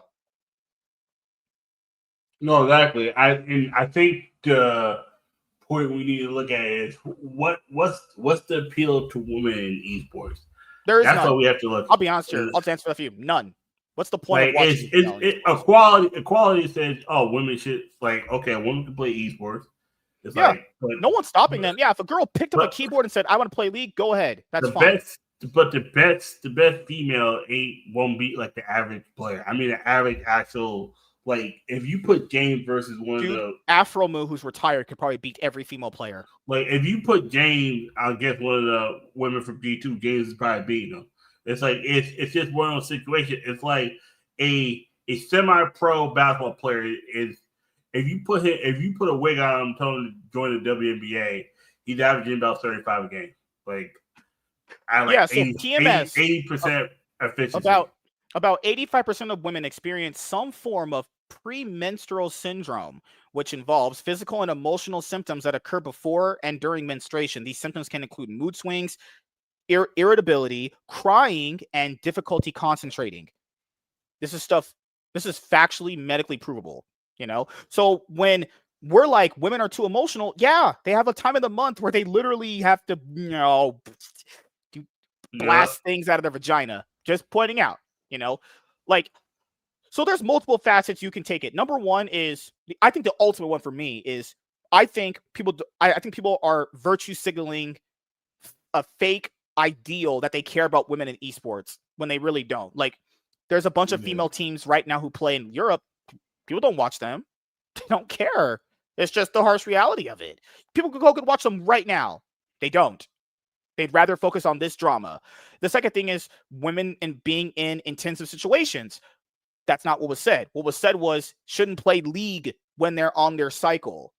But that's different than a mom working a 9 to 5 to support her like 5 kids. That's not even close to the same, you know? The third thing is, what did you bring up? What was the third thing? There's a third thing I forgot. What was it exactly about? Yeah, I forgot. God damn it. Women can still, but that's not the argument, though. No one's saying you can't function. That's not the argument. Or was it about women in esports in general? Yeah. Because... So women can still function. Yeah, but the argument is, do they not go through hormonal changes during that period? It's not about functioning. You're functioning with these other factors there that can have a outcome on what happens, you know, how someone goes off, how someone perceives situations. Also, you know? Where's the audience for the there's none. That's why Riot did. That's why Riot didn't build that females league. There is no audience for it. Keep in mind, guys, Riot can barely build a sustainable male esport business with men. Why in the world would I trust they could do it with women? That is insane. That's insane, honestly. But here's FlyQuest's response. Give me 1 second to bring it up. Let me 1 second here. It's sad that some men lie to a woman about the truth. Just fuck her, date them. Yeah, just that's how it works. It's fine. I've been dealing with people like that forever. Oh, we must white knight for women. It's like, dude, it's women. It's not about fucking them. It's more like, you know, people need to be honest about what happens. You know, it's not everything is a conscious. I don't think what he said is that bad. I'll be completely honest here. Yeah. I've seen way worse things people have said. You know. Yeah, but those don't. That's not the argument. The argument is, should women step away from that? Because then you would be implying that every woman can handle these situations. I'm not arguing men. Men's not the point of the discussion. You know. Oh yeah, I'm being honest. I hate women, but that's neither the point. Let's see. Give me 1 second here. Okay, there we go. Here's FlyQuest's statement. Give me one moment to bring it up. Oh Lord. Recently, Bwipo made sexist comments that are antithetical to FlyQuest's core values. Every day, we try to make the gaming space better. That includes helping anyone with a passion for competition reach the highest possible levels of play. You sent FlyQuest to play in the EWC where they murder women. That fool. Press X on that one, buddy. You literally sent your org 2 times. No, sorry. Did they go to EWC last year? Yeah, they did. You sent your org to EWC 2 years back to back to a country that quite literally murders women. I don't want to hear jack shit about your core values to women. Don't do that virtue signaling bullshit with me. Get the fuck out of my face, honestly. That's why we're so proud of the Red program. Who the fuck knows about that? I don't give a fuck what that is. Okay, I'll be nice. And our work to elevate diverse and underdeserved communities across gaming.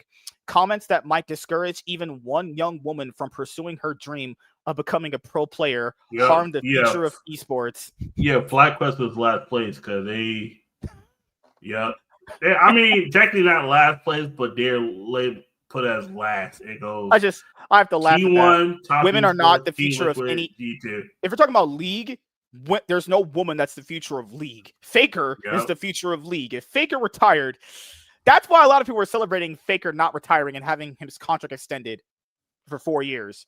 Women aren't the future of esports. The best esport players are men. That's the future.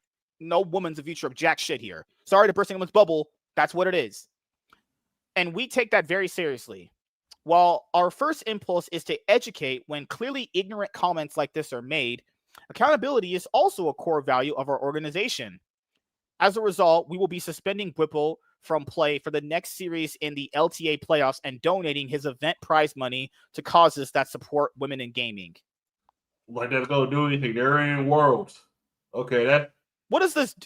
This is why I don't really believe they honestly think this, right? Because Cloud9 was pretty much almost gonna, Riot wanted to suspend a menace for xenophobic comments where we told someone to go back to their country or whatever. This is already stupid logic right there. Riot's anyone providing a moral authority is dumb. But let's be honest here. Whoever FlyQuest would have to have faced Vivo Keystars because first place first, and I think third place second, and second place third, and all that stuff, right? The LTA Championship's coming up. It's basically season finals. It's going to be Brazil, NA, very similar to what happened in winter. So, I mean, let's be honest here. Are they not favored against Vivo Keystars? I mean, I'll be honest here. There's a good chance they could lose to them. Vivo Keystars isn't that bad. Not a horrible team. I don't think FlyQuest will lose, but oh my god, they have to play with Gatgo. What's his name? Gatko. Yeah. Geico? Gotta play with Geico? Gatko. Yep. Yeah. Gatko, a top laner who gets to have 4 of the best players in all of his positions. Yep, he'll be so screwed. A player who gets to play a series in front of a huge crowd where he has to have Inspired, Quad, Masu, and Busio. Yep. That's sure gonna punish your team. Yeah. And we're gonna donate his prize. They're not even gonna take away his salary. They're gonna donate his prize money. Shit that's not even counted for when you even sign these contracts. Yep. Like, this is at most a slap on the wrist. Also, if I want to criticize Bwipo, I'm not saying he shouldn't stream, but whenever he streams, he seems to be a maniacal weirdo. Remember last year he was going off on everyone in the scene to the point where the staff had to come in and be like, sorry, everyone, Bwipo will not be streaming at this time. We'll be focusing on our World Championship results. I'll be honest here, him flaming people last year was, in my opinion, way worse than what he said right now. He was calling out everybody. He had said the reason why Casual didn't make playoffs was because he was not assertive. How would you even know that?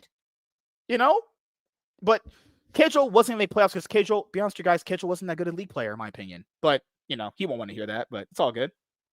I watched your whole career, nigga. God, I know you want jack shit, but yeah, I'll be honest here. Well, before we go to shit talking G2 or not, shit in Karmi Corp. My bad. Anything you want to say more about the Bwipo situation? Because I'll give props to 100 Thieves. They may find it would have been a great Cinderella story for 100 Thieves to basically win the finals, get another title, and they're exiting the league. This is the problem with the LTA is Riot is gonna let 100 Thieves go. They've pretty much always been, for the most part, barring a split here and there, very competitive. Finals, Worlds appearances, upsets.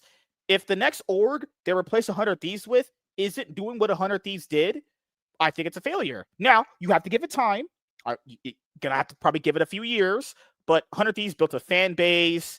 They, got a chance to go to Worlds a lot and have all these results.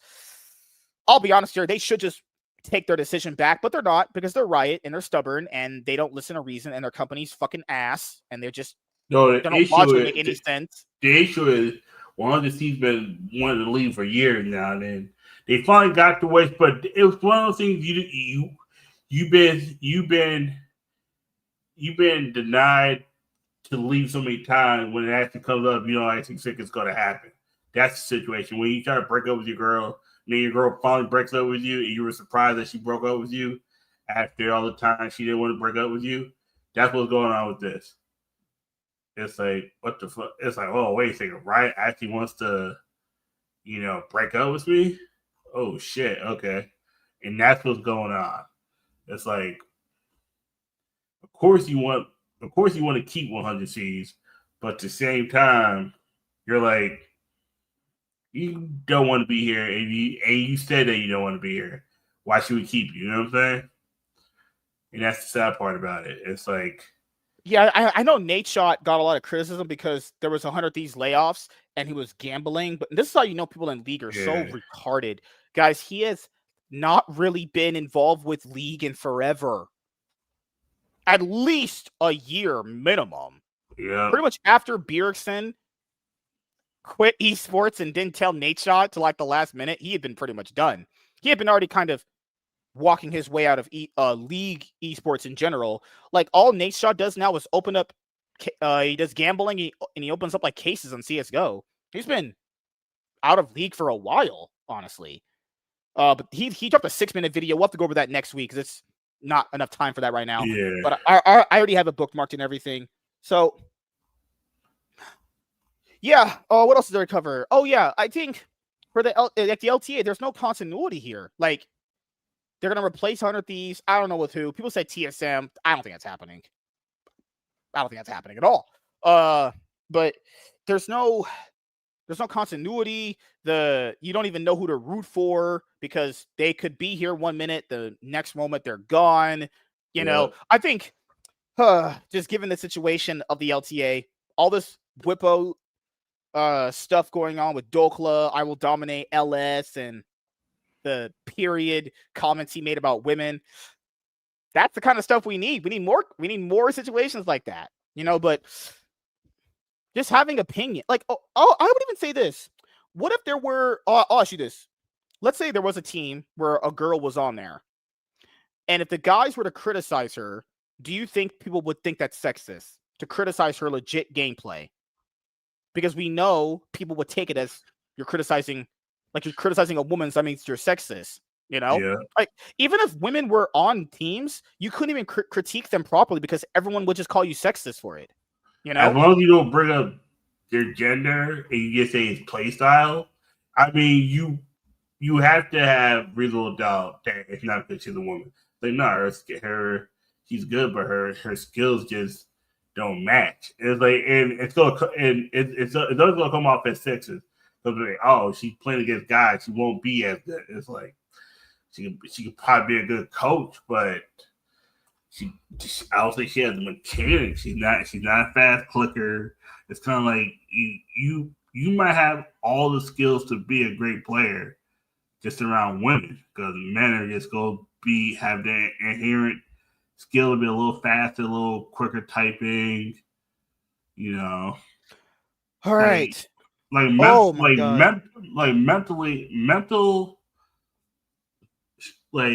it doesn't matter, man, if a man's dumber than a woman. Physically, he can be stronger, and it'll just come out that he's stronger. That's I always said, if she's good enough, she can play. I don't have any issues with that. It's just more like there has to be something there as a reason why they're not on teams. People could say I wouldn't say it's sexism. I won't say it's not at all. There's bad GMing. There's bad GMing in every single league. You know how bad the GMing is in the LEC? It's horrible over there. We have whole ass Oscar Rennans playing. What the hell? Yep. But yeah, I'll be honest here. In conclusion, I don't really think what Bwipo said was that bad. I think it's pretty mild. I think it wasn't bad. It was just an example. I think if he never brought the whole thing about the period and shit, he just said, I think that's a sensitive issue for a lot of women. Yeah. I think if you would have just kept the league, like, think about it, there's a women's league and no one pays attention to it. If you would have just stuck to that. Yeah. About what you're saying. Yeah. Because the period thing is very sensitive for a lot of women. That's understandable. I've been said that no one gave a fuck about the league except for me. I've watched a good chunk of mostly just G2 because G2 is always winning. Like G2 is kind of like the G2 Hell ladies were kind of like Los Ratones. They were just winning everything. Even when they got beat and got sent to the lower bracket, they would come back and just beat everybody. But it's also the thing of like, how do you create interest in something that no one has any interest for? Like from a business point of view, if there's just nobody that cares about it, there's really not much you can do. Like, what do you do? You know, especially like women's esports is like when you say the things about the WNBA, like people just don't care about it. I don't know if that's considered sexist to say. I don't even care. Like people just don't care about it. It's just I don't know how you make people care about it. I don't know because naturally I think people just like seeing men compete more. Maybe women in esports like seeing men compete more. You know? Yeah. Okay, go ahead. That plus also the whole situation is with why the women's league was not popular. It's like you already have sport that's a niche. And then now you try to develop something that's even a bigger niche, women playing the league. It's like you already had the failure of that one Russian women's team that didn't go anywhere. Now people are skeptical to want to invest into something. That's like, really? We already had women before. Plus, there's no parity. G2 just wins everything. So they win everything in the males league and they win everything in the females league. God damn. And they're winning the equivalent of you know what's crazy? People called Carlos sexist, even though he's the one that pushed the org to make a females team. Carlos the one that get everyone like the best example, best chances. It's like and they threw Carlos out because he had a video with Andrew Tate. Oh yeah, get the fuck out of here! Holy shit, scenes full of fucking losers. What did Monte Cristo say? Because he said something that people, I just chimed in. Give me 1 second here. Goodness gracious. I was going off today on Twitter. My mentions were going insane. Like pretty much right now, like the G2 Hells team is a whole new roster. The only person that's left from the team from like last year is Katie's. Everybody else, like she been here since her contract ends this year, but it's like let's be honest, they could slot any girl in that roster and they probably win. Katie's probably the best. I think she's like the most consistent because they had like Tifa. When they got Tifa, I was send her to SK. Put her on SK's team. Because Tifa's been on. Tifa's a team hopper. Ah, damn, she's been on team hopper. Okay. Monte Cristo said, I see the League of Legends community is suddenly very concerned about treatment of women. Where is this energy when everyone goes to Saudi Arabia to cover up that women don't have equal rights? And then I just replied, the community never cared about women. It's just virtue signaling from lonely dudes who get their socks pregnant. Another solid banger from me, obviously. You know, hey, I'm the banger king right here. Like as of now, they haven't been winning as much because their team got weaker. Like they're like this year has like early like now they're getting better. Like they won the Equal Esports Cup. The Equal Esports Cup. Oh god. Well, no, people replied to this. People didn't reply to this one. This guy just said, you know, he just making fun, but you know, oh god, my replies have been all over the place. Woo! They've been fucking insane. This guy said, but Bwipo's comments make him an asshole. Yeah, but being an asshole is not a crime. This guy, he blocked me, so I blocked him back. He was literally saying, Bwipo is an asshole. Yes, even if he is, which I agree with to a certain extent, he can't be an asshole. That's not a crime. That also shouldn't mean that you should lose your spot on a team. Oh, he blocked me. I can't even show you guys. He blocked me. It happened like so early. Because G2 was like G2 as the champion of the league after defeated Team BDS Valkyries in the finals, and then G2 relegated to the Swedish second division. Like this what I'm bringing up. If he didn't really do any he didn't do a action. He didn't really do anything that bad. I don't, like I said before, the slap on the wrist is fine. I don't think he did anything that bad. Now, if he's on video socking his girlfriend in the face, yeah, that's a little different there. And probably got to remove them at that point. But like, this is the thing, like words hurting people or whatever that is. It's like, come on. It's like this. These guys, I'll be honest here. If you talk to these guys privately, they probably don't think a lot of women are good at League 2. They just don't tell you that because how the situation comes out. Like, why didn't a bunch of people say what Reckless had did to them? Because they were scared of Reckless's fan base and Twitter backlash. It's like, Reckless had been doing a lot of fucked up shit to people, you know? Yeah, punishments may vary. Yeah, punishments may vary, but this one specifically, I think it's not that bad, and a slap on the wrist is fine, I guess, you know? You know why the women's league is also dying league? Because there's so many competitive competitions, but if you don't compete in the right one, they can just relegate you. It's too many relegations. Like, EMA? This league is... Yeah. No, I'm talking about for the women's. Oh, okay. Like this at this point, like G2 Hell is always competing, but like 2024 they got relegated. They were doing a lot of competitions. They were always in the top, but then they got dropped, and then it was there was a situation we can link it to. The guy, Colin Kaepernick, who when he took that knee or whatever, how would you punish him? I forgot what his punishment was. I think did he get one? I don't think he did. He got But if you were to punish him, what would you do? Like he didn't do anything physically to somebody. He got punished, but not by the league directly. What it was is his coach quit right after. Then his offensive line went to shit that made him look a lot worse because he was a good quarterback. Like he took the team to the Super Bowl. He got Jason Wood like he was never good. I was like, let's not play revisionist history now, guys. His ending was not good because his offensive line kept getting injured and got a lot worse. But let's not act like Colin Kaepernick was not like top 15 quarterback. Yeah, but I'm talking about action. People wanted him punished. Like, unless you straight up either suspend him from games or fire him, that's the only thing you can really do. Or take his salary away. Let me see. Technically, he lost his career because after he got injured and then the team cut him, no one signed him. It wasn't a we're going to suspend you. It was this is going to be a slow. Oh, I remember this. Yeah, so he was involved in a 2019 settlement with the NFL and its owners for a grievance he filed, alleging they concluded to keep him unsigned as a punishment for his protests against racial injustice. While the settlement terms were confidential, it resolved his claim that he was blackballed from the league after becoming a free agent in 2017. Yeah, so literally, unless you're suspended from games, lose your paycheck, or you're straight up fired, there's really nothing else you can do. Exactly. I mean, what do people want him to get? So, yes, he essentially got a 3-game suspension for a team they were probably already going to beat. Yeah. Like, Geico gets to play with the 4 best players in the league. They're not going to. Vivo Keystars might bring him to 5 games, but, maybe. Nah, it's 3-0. 3-1. No, it's 3-0.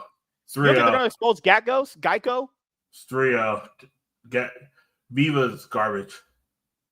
Yeah, I would agree. He didn't really get a full punishment, because they said they're giving the event money away, not his salary.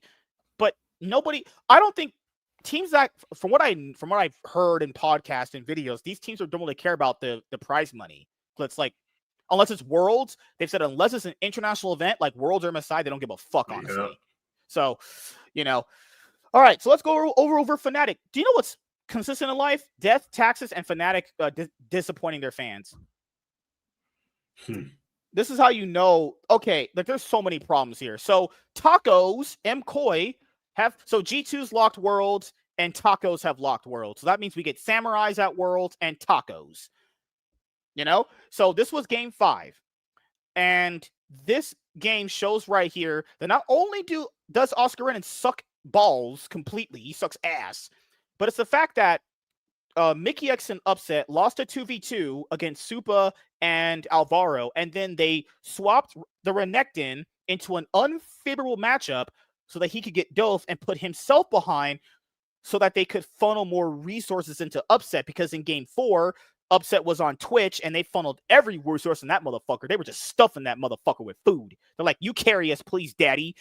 Mickey X was doing some very criminal Maokai engages here, but as Maokai, you have to engage. That's just what you do, honestly.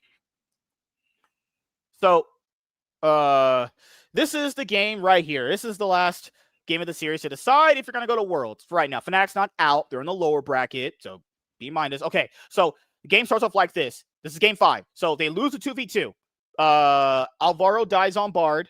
He made a pretty reckless engage there on Bard. He dies, but then Upset flashes forward and kills the Bard. But then Supa is still full health. They did not focus Supa well at all. Just miscommunication in the 2v2. The game's already over. Like, if we're being completely honest here, game's over just from that moment alone, because you gave it Zeri, Zeri's numbers are pretty bad, but if you give her kills early on, she scales very well. Just from this point of view, if you didn't think it was over, this was going to be a very, very tough game to play out from Fnatic, just from the point of view. Then they swapped the Renekton, who was even with Alvaro. And so he gave over at Bessa. And then he chose fucking Smolder.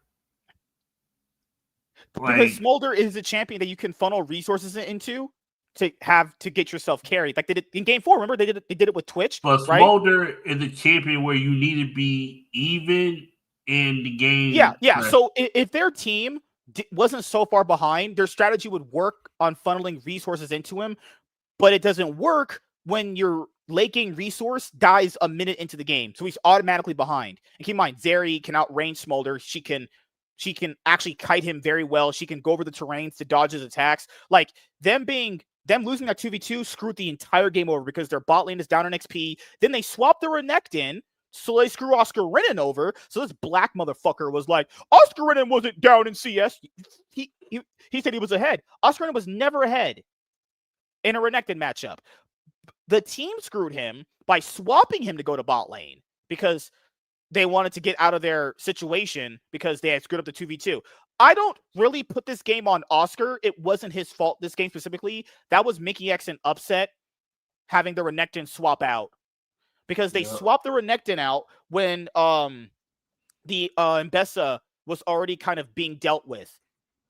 Honestly, if you're in that situation, in my opinion, you need to just call your jungler down there and equalize the kills because swapping the Renekton only made the game worse. Like, now he's really far behind, and you give her another kill to the Zeri. The situation is so bad. The lane assignments from Fnatic were so bad. Poby, he was making some plays, but you could tell he was choking his ass off later in the game. He was in positions where it was going to help because as LeBlanc, you need to get yourself in a fog of war and chunk out someone, which he did. He actually made some good plays this game, but it felt like the pressure kind of got to him as the game just went on and on.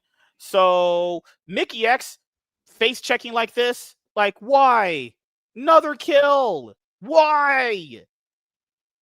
Just face checking right here. Oscar Renan is screwed based off what the bot lane did. There's nothing they can do. Oscar Renan, they screwed up their lane assignments. Like, they basically, it's like playing solo queue and you're a jungler and the top laner you have is like 0-10 and he's like, but I'm not going to get any ganks. You sure aren't. I'm not going up there to a 0-10 lane. The fuck? I'm not going to die for you. You don't, like, they try to salvage a bad situation by making another one worse. Now they have 2 lanes that are down behind, right? So yeah.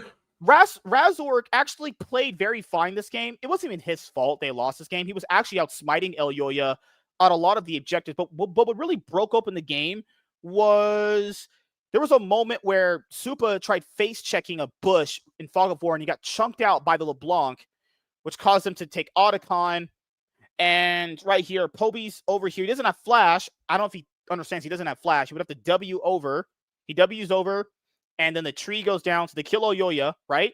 So they get a dragon because it gets to a point in the situation in the game where, you know, Fnatic are kind of crawling it back, but they were always down in gold because MCoy's comp scales way harder than these guys. The only champ they have on this team that can save them in a late game team fight is Smolder, or if Maokai engages. So they have to rely on Mickey Inting X to get them in a good position for a 5v5 team fight. All good old Poby caught out.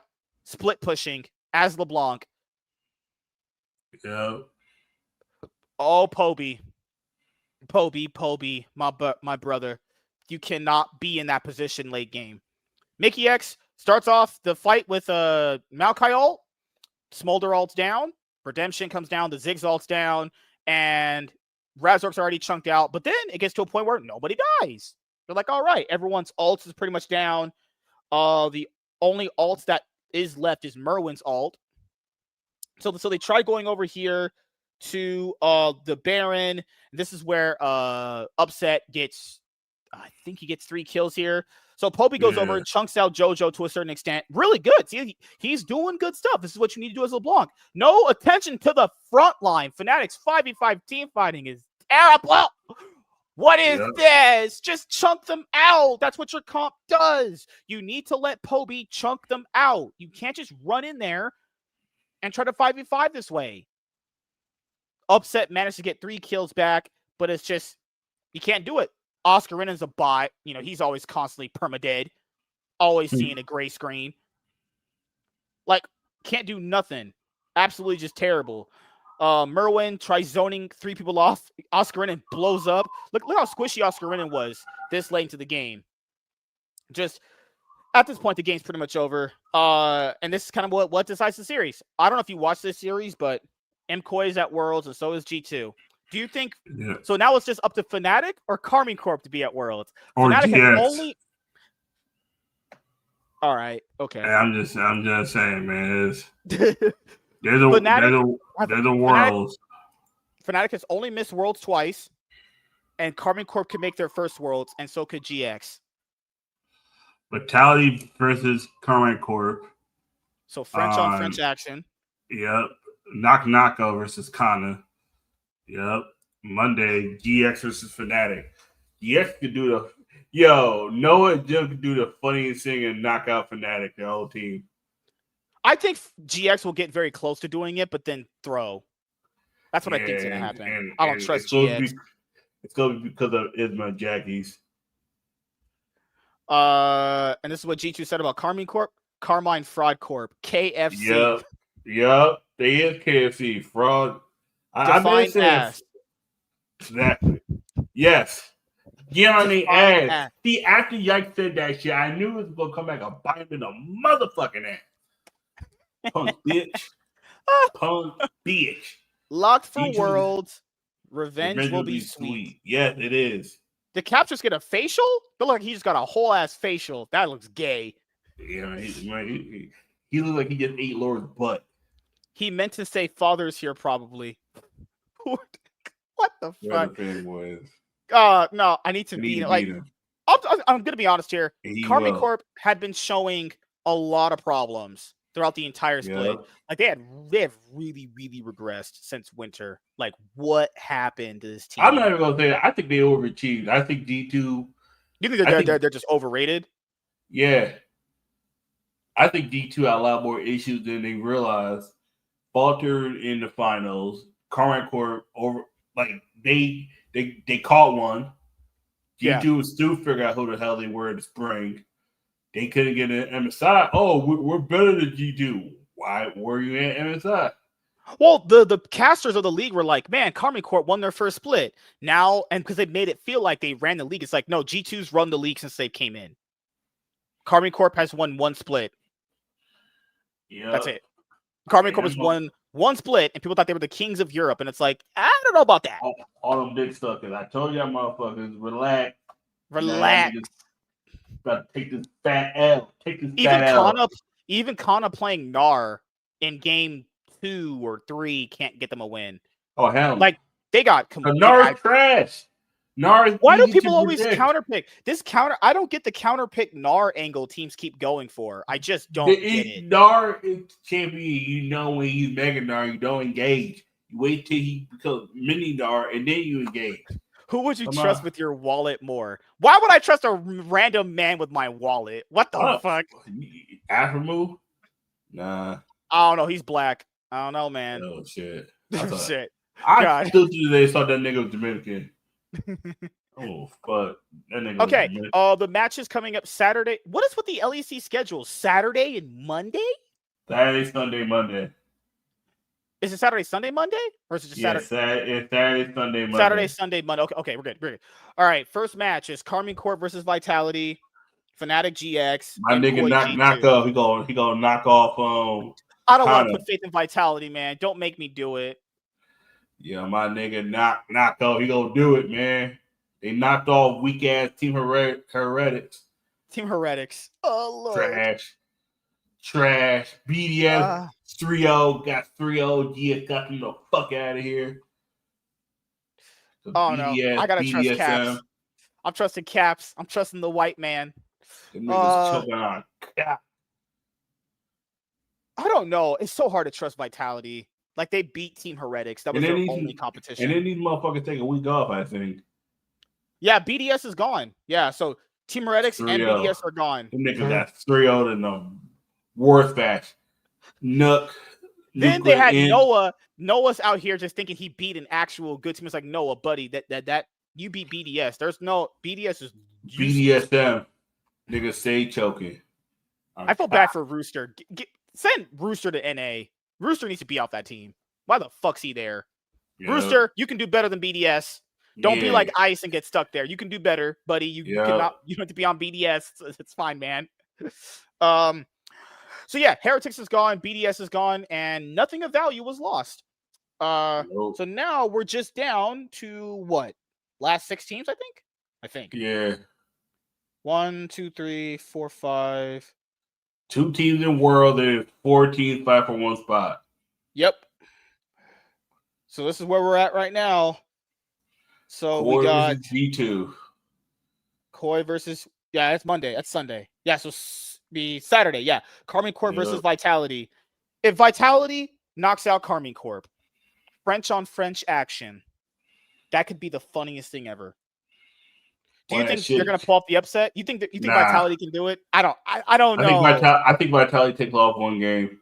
I think Vitality is not strong enough. I would say Carmine Corp win it. Probably 3-2 because they play so sloppy. I think KC's 3-1. I think the issue with Vitality just that who. But it's not even really about Carmine Corp. Fnatic, there's more pressure on Fnatic beating G2 than GX would do well. Because GX are like, we're a better scrim team than a TH team. It's like, someone that better translate that shit right now. Y'all niggas still got Isma. People are overpraising him for that Team Heretic series. Yeah, he played good in the Team Heretic series, but that's against Team Heretics. That's Team Heretic. Them niggas got 5 bots. That team is Flackid. That team is literally Flackid and 4 corpses. No, it's Carlson and 4 corpses. Flackid looked dead half the damn time. Yeah, that too. He was. You think Fnatic beats? If Fnatic get upset by GX, I would love that so much because it would be such a reality check for Fnatic that you got upset by GX. And it doesn't even matter that you got rid of Human already. Your team's still trash. Yeah, you still had a whole ass Oscar in the top lane. And a Razork. Throwing Razork. Just something about this team. Mickey Int. You got Oscar Int and Mickey Int. The fuck? Int Kings. You got Int. No, you got an Int sandwich. You got 2 pieces of bread at Int. And you got a Poby. You got Faker Jr. Oh, and I love how the caster, this is how you know that Poby doesn't have any respect. When he was playing Orianna in game 1 against Koi, when he would shockwave people, because the iconic line from Captain Flowers was Faker's shockwave will find them all. And then Hysterics was like, his shockwave will find some of them. People have to know, those people think Poby's trash. Like, those are jokes. I just want people to know that. That's not anything of him being good. Yeah. I think he was the reason why Fnatic lost? I don't know. I wouldn't say so. But, like, there seems to be a problem with every Fnatic player not being able to perform very well under pressure. Now, I don't know. If they lose this series... I think that's more coaching. Dude, there's nothing they can do. They've had multiple coaching staffs. These players are all just mentally fried. I'll say Fnatic win, but if GX upset, I'm about to laugh my ass off. Or we laughing that shit to the bank. Yeah. I'll say Fnatic and Carmine Corp win their series. But then, let's just say hypothetically, it pans out like we predicted for C9 and 100 Thieves. Then Fnatic and Carmine Corp would face each other for potentially getting into the third place match. Whoever wins goes to Worlds. Out of this match, right? Yeah. Whoever. Yes. Oh, yeah, this is the same thing like NA. Yeah, so if you win this, you get the last spot because this is the 3rd place match right here. Yeah. So if we're predicting this correctly, Fnatic and Carmine Corp, who gets that last spot? My brain's telling me. My hatred of Carmine Corp wants me to say Fnatic. Same here. I fucking want Fnatic to go, but I can't stand. I want to see Poby versus Faker. That would be good for storylines, yeah. Yes. Because I don't want to see fucking Vladdy just get fucked. But then again, I kind of want Casey to make it that they just get humble so bad. I want Khalid to get his asshole open so wide you could drive a fucking rocket into his ass. Like, some already did that.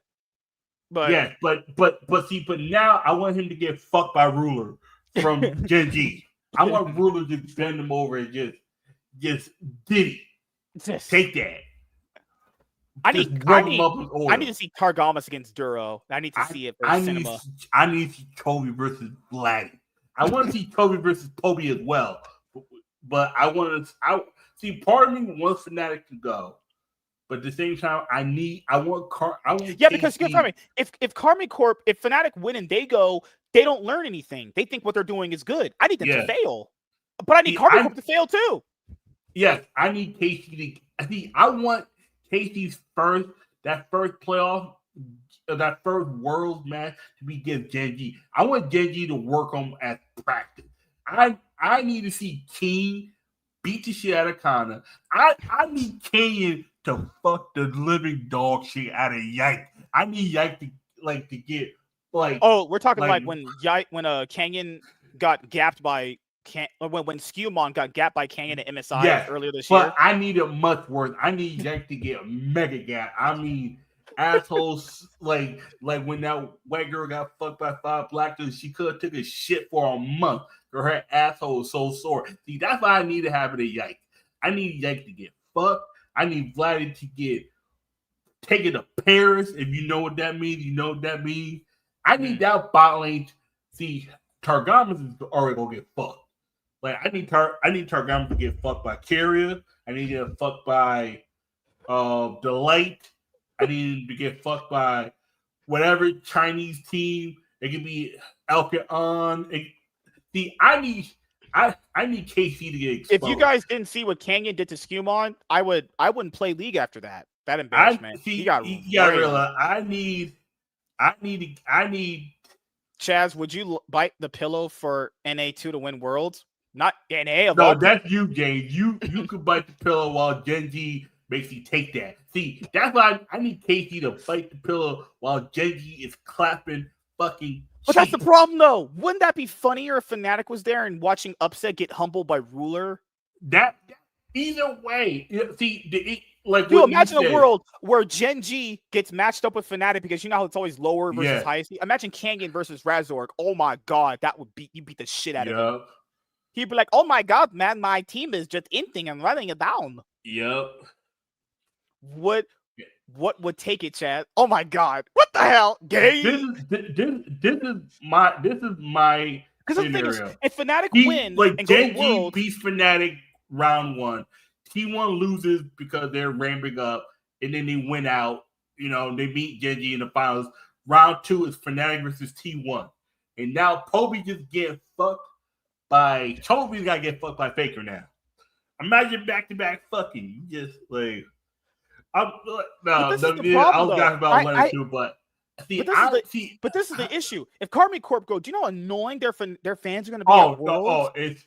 It's like Casey's fans are just going to be right. They're going to be a tad bit below T1. Dude, apparently they were so annoying at first stands, they have to lock them out. Yes, they have. Casey's fans are just as bad as T1 fans. I would love it because Fnatic. Poby having the chance to face up against Faker will be the funniest timeline ever. I need that. Like, we already saw Vladdy couldn't even beat Zeka. He was getting rolled. My dude was out here struggling for air. No. Fuck all that. That nigga got clapped by APA, my nigga. You remember that shit. He got clapped by APA. Yike also lost to Umpty. How do you lose to Yike lost to Umpty? That's he bad. Lost to Umpty.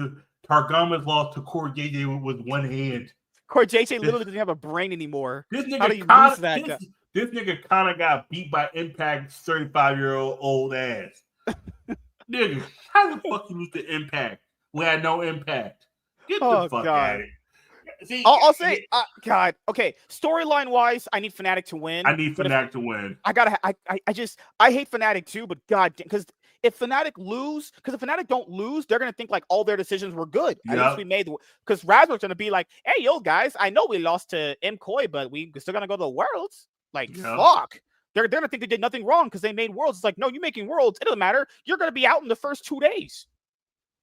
Like, I don't think Fnatic ain't making top 8. You guys are out of your mind. What's gonna happen? Oh yeah. I forgot it's different this year. It's the same. It's still the same Swiss system bullshit. Okay. Like, there's a good chance Fnatic faces. What if T1 loses their first game just to face just What if they give Fnatic Genji? Oh, who do you think And wins then- out of MKoi? I think G2 should win the league. I think Honestly. G2. I can see Koi upsetting, but I'll be honest here. If G2 don't win the split, that's a disappointment on G2. They are the best team. If they lose in the finals to MKoi again, or I don't KC even know what to gets there. expect. Okay, me- now you're being a little. Now you're just saying crazy. No, shit. I want G2 to win. Imagine a world if Karmi Corp make the run to the finals and beat G2. Just imagine that. Oh my god. I don't want to live in this timeline. Because I've been called KC fraud. They are frauds. These niggas the biggest frauds. Y'all took one winter split, and then y'all act like y'all a motherfucking king. Y'all niggas can't even get past Koi niggas. Do you think You lost G2 the can make? Tyrants. Do you think G2 could make a top 8 this year? It depends on how everything falls. It depends on who they face, right? It depends on who, because they've historically always gotten the hardest matchups out of the Swiss system. But I think this year with G2 beating BLG, if BLG start to ramp up, if G2 can get on point, oh my god! And then if G2 could get on point, because I got G2 beating Koi. I got G2 beating Koi in 4 games. I have G2 winning the whole thing. There's just I got G2 winning the whole thing too. Okay. It would be such a disappointment if G2 lost this split. I got Fnatic over GX. I got KC over Vitality. I do believe Casey. I believe Casey's gonna be Fnatic.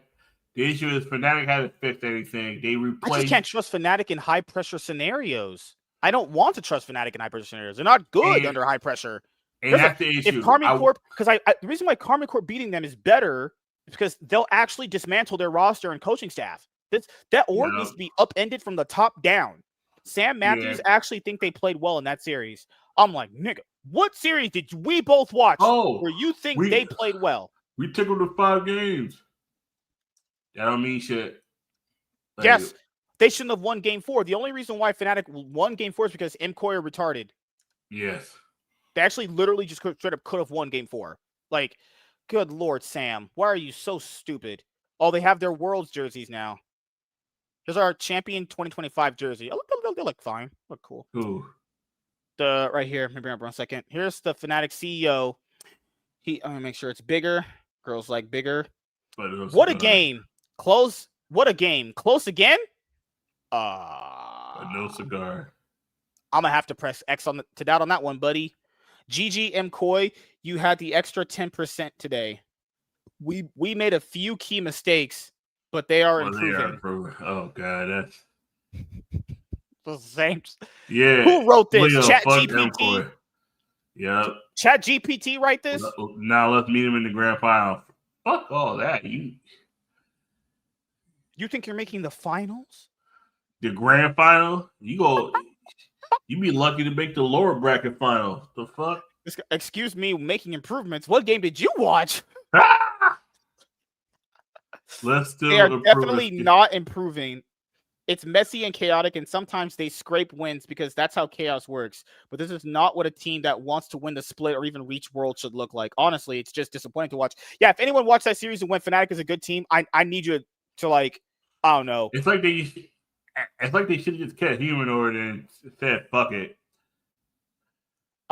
Maybe they should bring back Hillisang. Just say fuck it. Hey, I got Mickey X and y'all might miss Worlds. That's me. Oh my god. Hey, it's starting to look like D2 choosing LeBron might be better. Because Mickey X is making the same mistakes. Like, yeah, it's crazy. He's actually making the same mistakes he made on G2. He's too antsy. Like LeBron's too passive, but LeBron being too passive sometimes works. Because he knows when to take risks. Sometimes they don't work, but you know he's going to try to make the right decision all the time. Mickey's like, I'm going to go for it. It's like when you try to fuck the bitch. It's like, you don't need to fuck every bitch. Then you go catch the STD. LeBron's like, nope, I'm going to use a condom every time. And that's why he's in the position he's a lot safer. And he's not Shannon Sharp. Yeah. There's a good reason for that. This guy said, improving. Games looking even worse with Humanoid. Fnatic just won. because of scaling and koi throwing. It was just a smart idea to change macro shock collar for Korean import. Humanoid wasn't no goddamn shock collar. Did you watch those voice Oh comms? hell no! That nigga, He was out silent. Motherfucker was silent. Bob. He ain't talking. Give no. And he was a straight up enter. That nigga really actually was entering.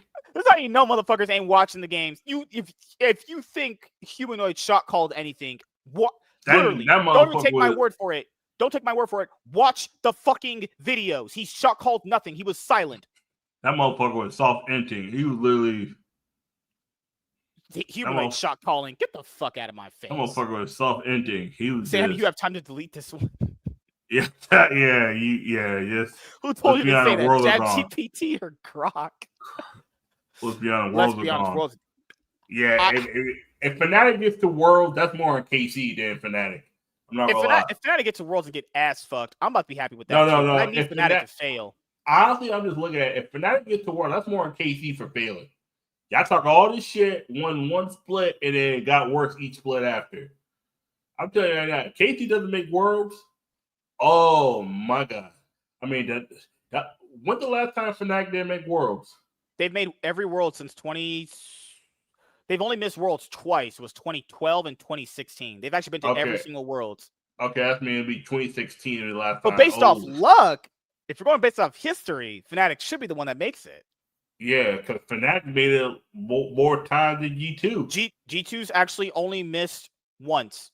They've missed one Worlds out of 10. But Fnatic, I think Fnatic had a longer streak than G2. Have they?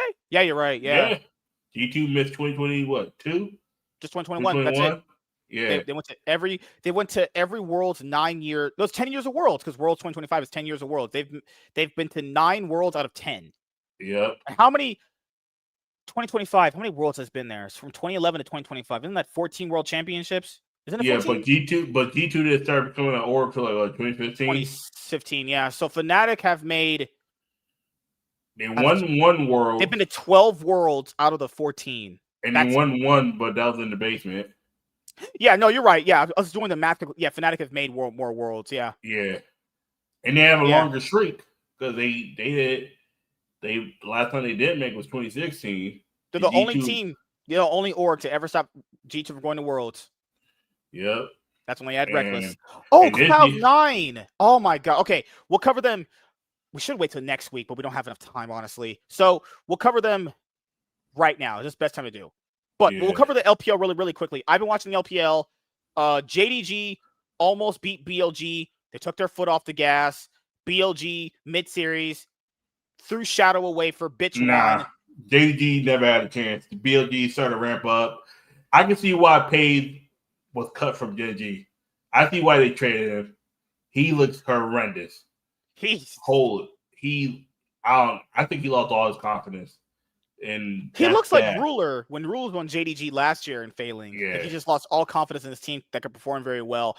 BLG, after they were 2-0 down against JDG, swapped out Shadow for Bwipo. I don't even know why BLG has to subject themselves to these bad junglers. It's either we have Shadow or Bwipo. Because the jungler they do want is everyone's taken. There's nobody readily available unless they're going to take a challenge. Unless they're going to take a player from. The one jungler I think they wanted was Kanavi, and he doesn't work. He doesn't work well with Ben. Him and Ben don't work. Also, they need someone like Kanavi.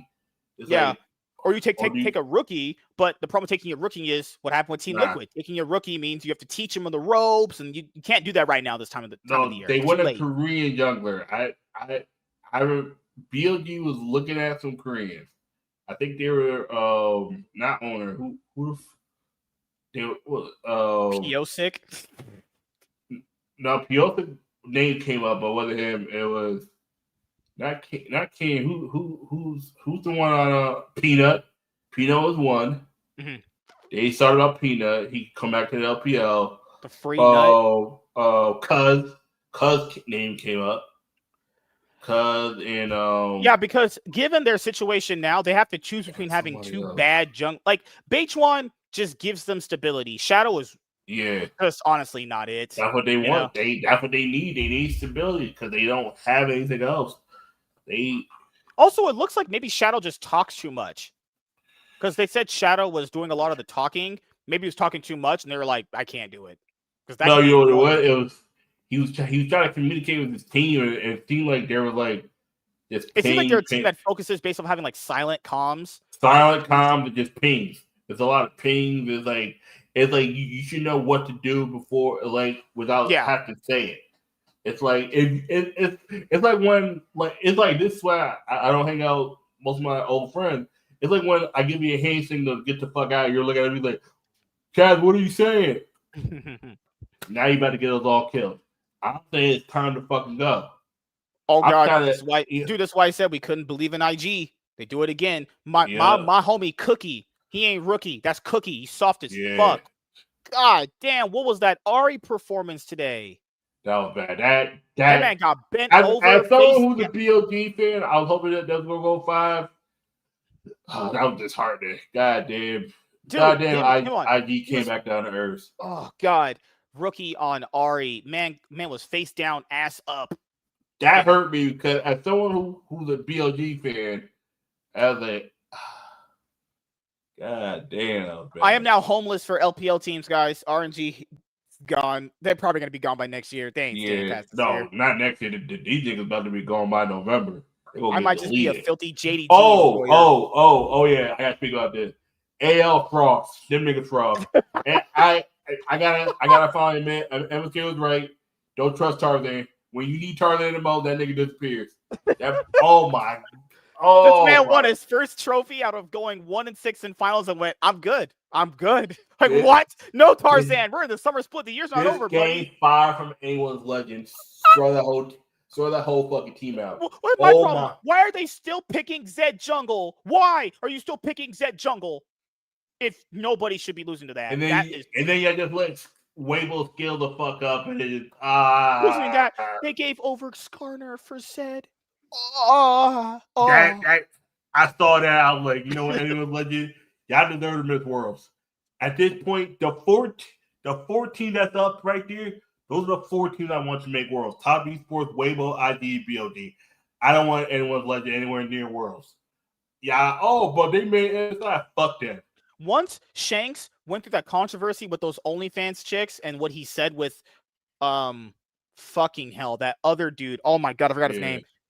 Once Shanks had that prostitute situation, that team was never the same. Yeah. I don't know what it was. Maybe they didn't like his comments. I have no clue. But ever since that situation with Shanks that week, but to be fair, even before the situation, they came in the split looking like booty.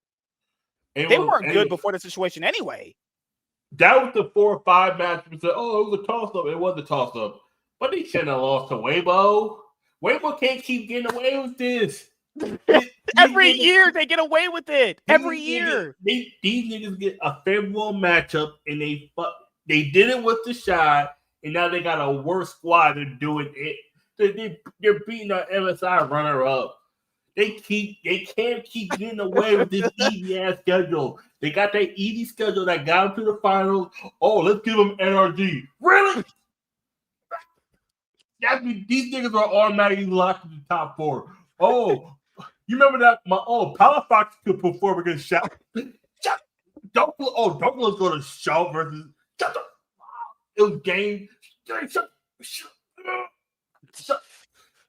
Okay, where did James touch you? James, apparently you touched Chaz. But here's our No. Weibo can't keep getting away that's what I said last year. They keep getting away with it. These niggas got to the finals and they gave us the worst fucking they got last year they gave us the worst quarterfinals matchup I've ever seen. That match was horrible. Oh yeah, no, that was fucking atrocious. Then they got 2 years in a row free top 4s because they faced LNG and they faced NRG the previous year. Yep. Even if they're not winning the split. They're not doing that. Oh, hell no, but if they go to Worlds, God damn. If anyone let this misses Worlds, fraud alert. That spring split needs to be erased because that was an anomaly. That was anyone let this beat T1. T1 was tired. He called flipping. It didn't matter. They almost beat Genji in 5. Genji was playing with their food. You saw game 5. Like 3 game 5s in a row. Yeah, they lost. Yes. Yeah, yeah. It didn't even matter. Oh, but they took Genji to 5. You saw that game 5. No, that's 4. Genji. They faced Genji, lost in 5. Yeah. Then they faced T1 lower bracket, lost in 5. Yeah. Then they lost to Genji in finals, Yeah. 5. Yeah. Just Yeah. constant game 5 choking. Yeah. Just choking. And then, but there were people saying, oh, but they would beat Genji. No. Games 3 and 4, Genji was on some bullshit. It was cinema. They needed to make it go 5. Go back and look at that EWC game 5. Genji put their foot in their ass in minute 1, and Genji's foot is still in anyone's legend ass to this day. Like, go back and look at that game 5 EWC. Genji was never losing that game, that match. They were never losing. And if you think otherwise, get off anyone's legends nuts. Like, I'm just saying. Go back. MSK, you saw that game 5. Yeah. Genji put their foot in their fucking necks and never let go. Like, I'm just saying.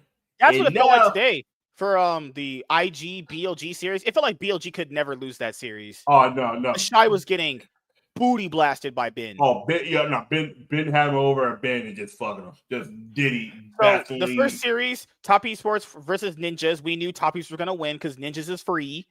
Anyone's Legend versus Bwipo. This might have been one of the worst series I've ever seen. This series is trash.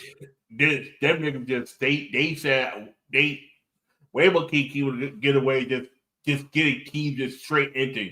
This some more bullshit. IG, EDG, we knew this. We even said probably 3-0. Like EDG is frauds. EDG, I thought EDG was gonna put up a fight. Them niggas that group they were in was so free. Niggas, BLG, that was 90 minutes. Yeah, that was a lot. JDG started hot, but right when they swapped out Shadow for H1, it was over. You got sweeped. So this is your lower bracket. EDG versus JDG. I think JDG win this. Nip versus anyone's legend. Nip could do the funniest thing. If Nip knocks out anyone's legend right here, I need you the next time. If you want to do a show Saturday, let me know. Yeah. Or Sunday, or either one. Yeah. You need to put anyone legend fraud. Just fraud. And if KC lose, like them two, fraud. I don't want to hear nothing. Fraud alert. Oh God. We already have Team Liquid. We knew Team Liquid was frauds. But they weren't frauds. They were just bad. They got lucky. They got hot. So essentially, if you're going to be in IG's position to win the split, you got to win 1, 2, 3, 4, 5 best of series to win the split. Yep. Holy fuck! So what's the winner? Oh my God! Fucking hell! The winner of this goes against BLG. So Top Esports, Bwipo can't keep getting away with this. Top Esports, you better not lose. I'm sick of seeing Bwipo. Please. Dude, Xiaohu just a magnet for success. I'll be honest, if they ever remove Xiaohu, their team would be bad. It's just Xiaohu. Yeah. Not 2022. He was getting carried. But ever since if it's 2023. 2023 was What's 2023? Yeah, you're right. He was horrible 2023. Yeah. Xiaohu was, I don't know how they made finals. He was actually horrible that year.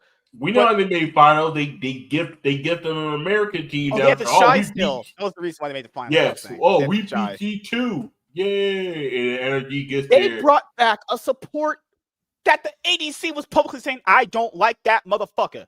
Who cares? Fuck what you want, Light. It don't even matter because honestly, at this point, it's fuck it. I can't. What is Bwipo gonna keep getting away with it? That's the part I'm like, this is some bullshit. I saw the match. I was like, anyone let that see lost. I watched the bottom like this nigga actually lost weight. It don't matter if the shot is there or not. These niggas just, oh my God. It's like the team that just keeps getting into playoffs and just get farther. Like, how's this team 8-8? And they're just like, what the fuck is this? Like, it's also weird knowing that the bot lane don't like each other. How is this working? That's like the quarterback and the running back don't like each other, but they gotta play each other. Like, fuck it. And then you got IG could make the funny thing get to the finals. That'd be all some bullshit. if IG made the finals and actually almost contested to win. I swear, 369, you better be on your fucking A game. Breathe ain't nothing to fuck with, man. If Top Esports lose to Weibo, You're already building the narrative, okay? and then, It's so weird. To be fair, is Weibo bad or do we always underestimate them? No, I don't think it's true. I think Weibo is not good. We do slightly underestimate them, but it's just sometimes some of these teams just they just play into the fucking narrative. Like Anyone's Legend, they shit drafting. The fuck? Oh, what the fuck is that? I still can't believe they actually think drafting Zed Jungle is good. I saw that. I saw that. I was like, oh, GG's. All right. Wait, if Weibo don't win this, they're garbage. And then they win it in a fashion. I'm like, everyone kid's right. When they need Tarzan, that motherfucker disappears. I just hate him sometimes. That motherfucker went right to a 1-6 in finals for a reason. So if anyone's Legend want to get to the finals, they have to win 1, 2, 3, 4. Fucking hell. But I swear, if Ninjas beat anyone's Legend, I'm done. I'm fucking done. I'm done. No, I'm done. I'm putting fraud alerts on all them bitches that was saying anyone's Legend is going to world. Nope. Ninjas better not win. For the Ninjas is literally the Doinby or their top laner. What's his name? Not top laner. Fucking in the ADC. I think it's Folk. Think it's the ADC. Yeah. I don't see a world Ninja. Ninja should go fucking. We get Weibo versus Top E. We get T1 versus DK today, and Weibo versus Top Esports. I will say this: DK randomly do play very well into T1, but they haven't played T1 like all year. Yeah. Oh, they didn't play them in a while, honestly. So what's the LTA? Played since spring split. Yeah, you're right. Yeah. Let me see. LCK. Look what the man matches are. Anyone Legend and Nip play Friday. Oh god, this live watch party of anyone's Legends downfall. This will be fucking tragedy. Tomorrow at 1 a.m. PM PST, T1 versus DK, KT versus Fear X. Oh, DK. It's hard to call them frauds when I know they're not good. It's hard. It's like how the fuck did Fear X get this far? Oh, Nox should blow that whole team up. That's some more bullshit. Nox must have got all the confidence fucked out of them. They just took turns getting dicked by the 4 teams above them. Did Nox even win a game? I don't think they won. I think they won KT1, right? Did they? I think they straight up went like 1-15 or some shit in game record. LCK playoffs. Let me look at it right now. We're over here. One moment. That's the playoffs. Let's go. Season play in.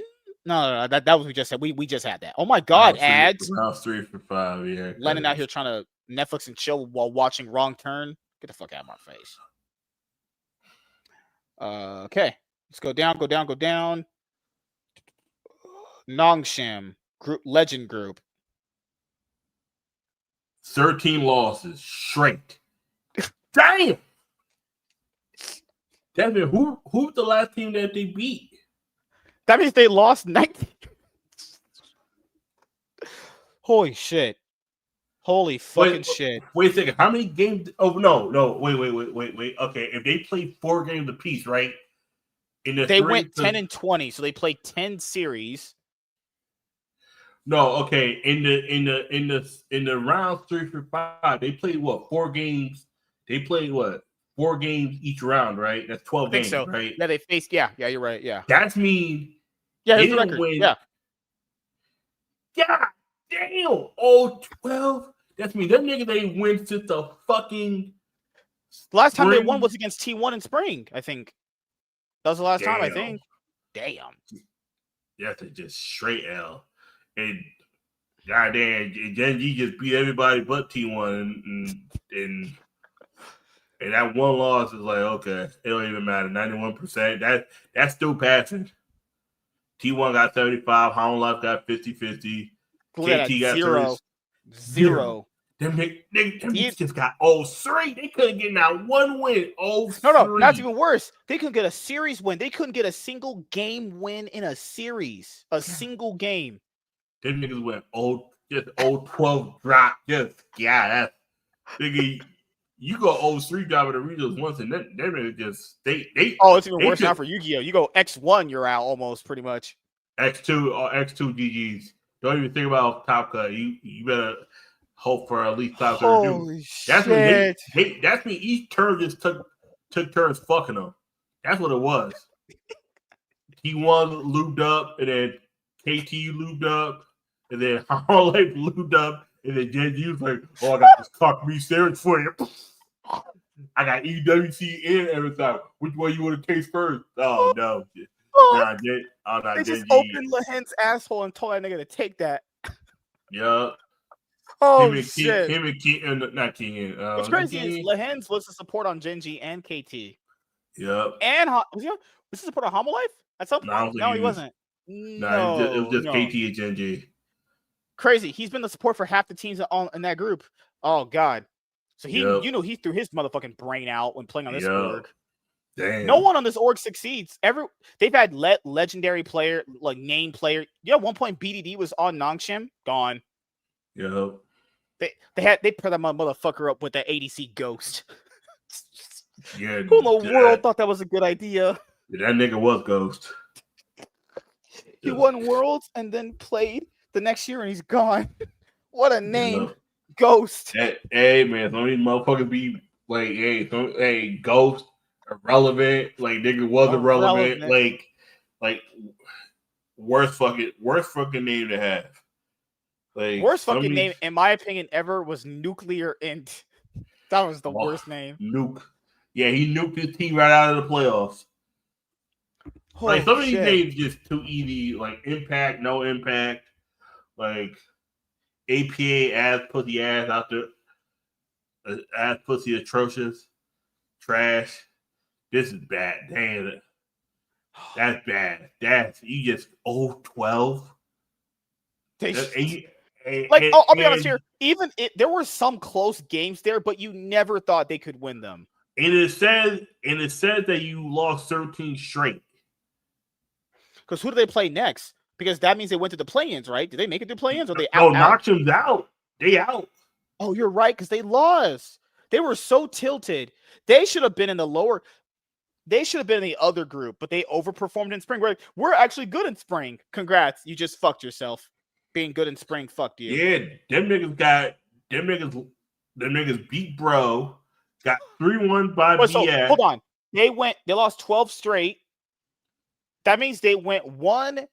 The only team they beat was bro. And that was 3-2. Oh, so they went 3-18. Yep. And then qualification match. 4. So they went. Yes, they went basically. Yeah, they went 4. They lost 18. Good lord. Fuck. Yep. And then they got 3-1 by FearX, and then they got 3-0 by DK. How do you lose 3-1 to FearX? How? FearX's only good player is their ADC. Yep. DK should be ashamed. They almost got 3-0 by FearX too.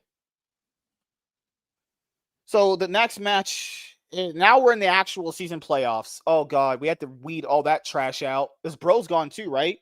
Yeah, no. Oh no. Bro got fucked. Them niggas got 3-1. They got 3-1 by the shit team. And then they got 3-0, I believe.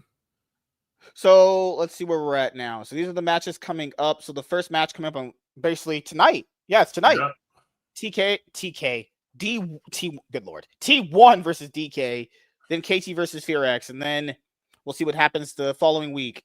Genji's not playing until like the next week because they get the bye.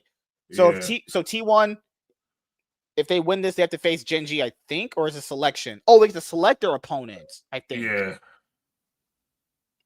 So that means that T1 is going to probably play against Homolife. Yeah. And Genji is going to pick this one. Yeah. No, it's pretty much T1. No, T1 picks whoever, and then the other team automatically gets whoever T1 doesn't select. There's no way Genji will pick T1 if that's true. There's I no don't way. know. No, who selected it? It says selection, so let's see. Let me see. First and second seed receive a bye. I'll match the best of fuck. That's a tail so shit. What the fuck? Double elimination. Because it says selection. That means that. But no, but who selects though?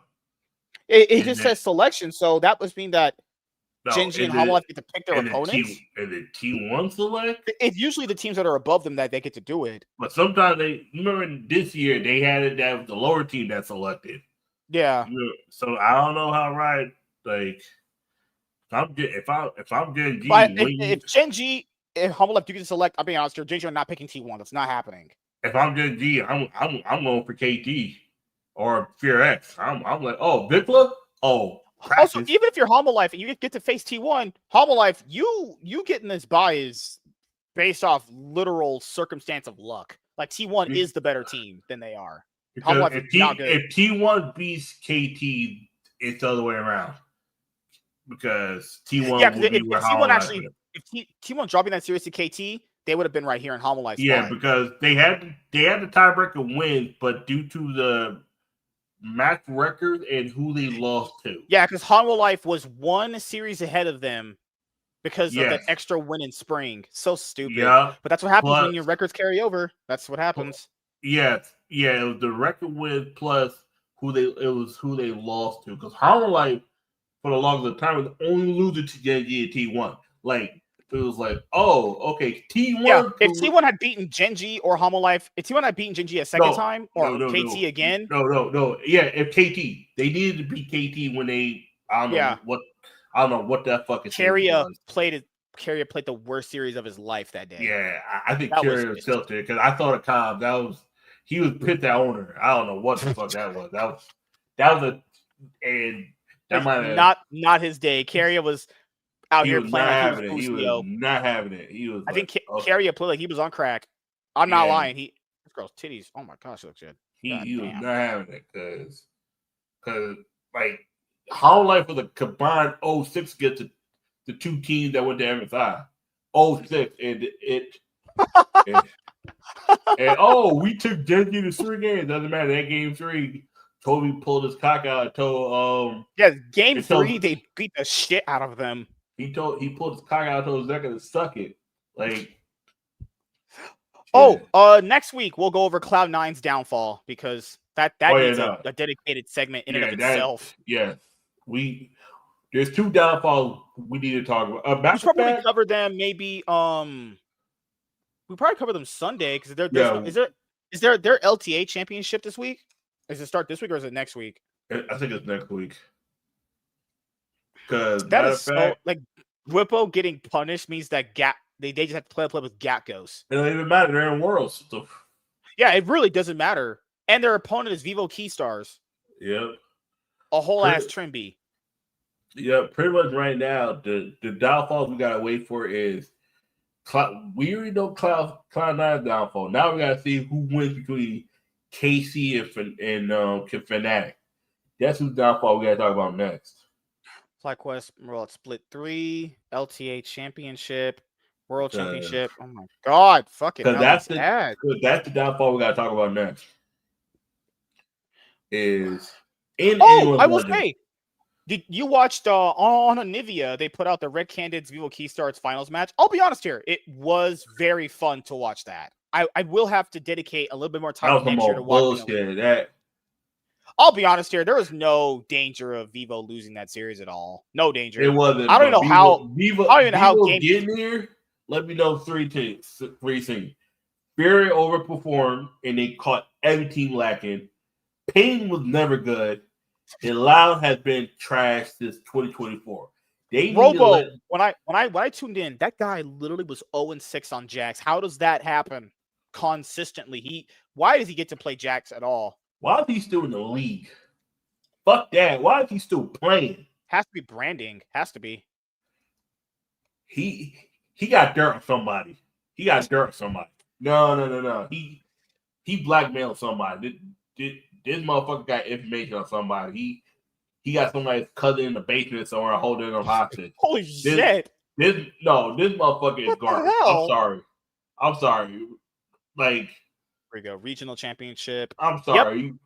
But I will say this. We next see year, Robo play.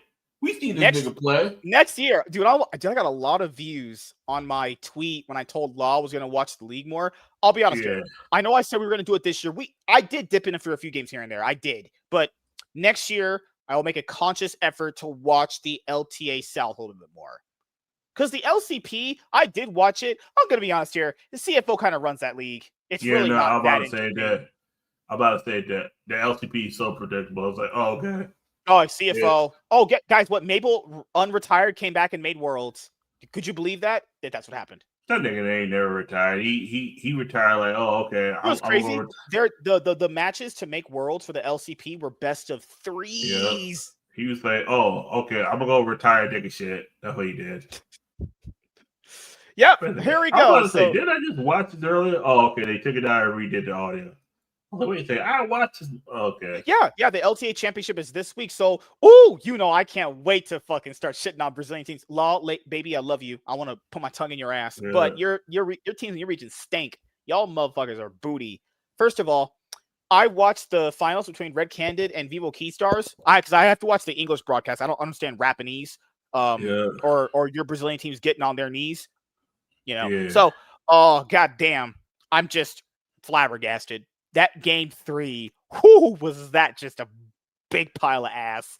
But next year, we will make a conscious effort to watch more LTA South games. I'll be honest with you, anyone that's not a fan of the league, I will say, try some of the games out. They're actually not, they're horrible.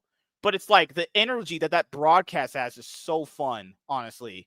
So the LTA championship, okay, so the LTA 2025 championship, this is pretty much like the season finals for the LEC. Yeah. Why they bring this idea back? Who knows why? Riot's stupid. There's your answer. Riot is stupid. This didn't even work in the LEC. Let's also be honest here. We brought their teams over in winter. Didn't we 8-1 them? Yeah. Okay, now things are different because it's now summer. You would think these teams improved. There's one team from winter that made it to this far. One. That was Pain. And 100 Thieves beat them. With Sniper. Yeah. It wasn't even good. Yep. Remember that 100 Thieves? Oh, no! Oh, no! Oh! We get a rematch of that? Yes. Oh, no! No! Because Pain was the third seed, and 100 Thieves was the second seed. We get a rematch. Yes. We get a rematch of one of the worst series ever. But this time there's no there's no Sniper. Yeah.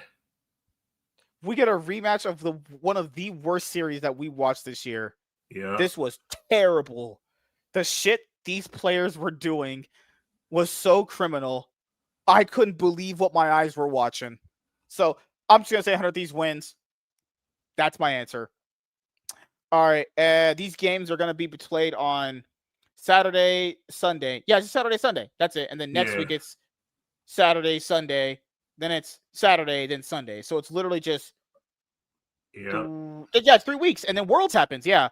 So back in the day, the splits would end pretty much at the end of August or mid-September. That way teams could get enough time to just prep for Worlds. They end the summer split so close to when Worlds starts. Like, Worlds is going to start a week and a half after most of these splits end. They don't want to give too big of breaks. Yeah, back in the day, it used to be pretty much a month before Worlds would even start. That was more better on the player, but now they're more about the fans. Yeah, so 100 Thieves versus Pain. 100 Thieves wins. Red Cannon versus Shop Rebellions. Fuck. Nobody wins out of this. Shopify does win, but Red Cannons is horrible. Yeah, Pain got worse. 100 Thieves got better. Then the week after, FlyQuest play Vivo Keystars. FlyQuest is 3-0. Even with Gackos, FlyQuest with 3-0. Why do we have to do this? Also, this is a world spotlight. So FlyQuest and Vivo Keystars have locked worlds by winning the splits, okay? Yeah. So as we know from the rules, NA got demoted. So they lost a world slot. So there's a good chance, based off upsets, that if a Brazilian team I think you have to make the finals for the final spot. If you make the finals, Yeah. you get the final spot. There's No, a good chance. You got to win out of those 4 teams to win. You got to win out of those 4. Whoever wins the finals, top gets that 3 final teams spot. will qualify. So I'm pretty sure it's the final match right here. This is the qualification round, those right? 2 teams on top. That's 2. It's only 1 out of those 4 teams get to the finals. Yeah. So there's a good chance that the second seed is going to be another Brazilian team. Yeah. That's if Pain and Red Canids get that far. So FlyQuest and Vivo Keystars are locked. NA got demoted for that was going to happen with the merger. Hopefully 100 Thieves gets to Worlds. Hopefully they do. If Shopify Rebellion gets to Worlds, you might as well just send Pain then. I'm being honest here. If Shopify make Worlds, you might as well send Red Canids too. I wouldn't. Nah, that. But let's be honest here. The regions are already just one-team regions anyway. Yeah. Like, the second seeds don't really matter from a region this bad. Like, they're all going to get booty graped at Worlds anyway. Yep. So, yep. I got 100 Thieves and I got Shopify Rebellion winning. And if neither of them win, burn the whole region down. Actually, just light the region on fire. Yeah. But next week, we'll talk about Cloud9's downfall and Team Liquid's downfall. Who the motherfucker that never replied to me? Talking his Spanish ass. Yo, taco fucking immigrant ass. Oh, go make me some tamales, you little fucking bitch. shit. Lord. Make my fucking burritos. That shit need folding. Put some hot on my burrito, baby. You look good to me. Let's see.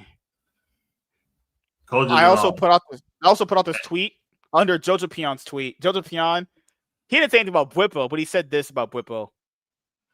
Bwipo going on a generational run right now. Women are trash, but Bwipo is kind of retarded, not gonna lie. Yeah. Damn. Shit. Woo! My mentions were lighting up today. Someone got their heart pissed. What? Stay lonely.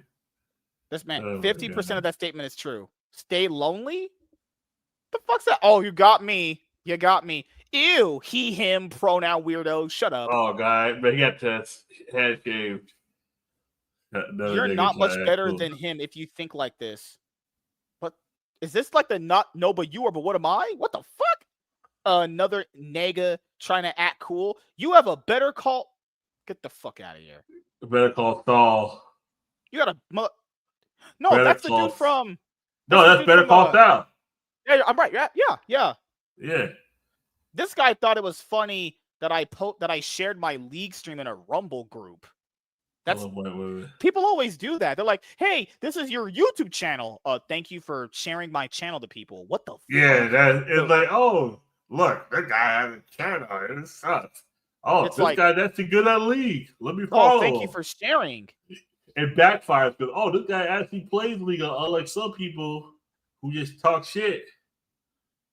Yeah. So this is what happened with Azale. So Azale made this long post, and then I just put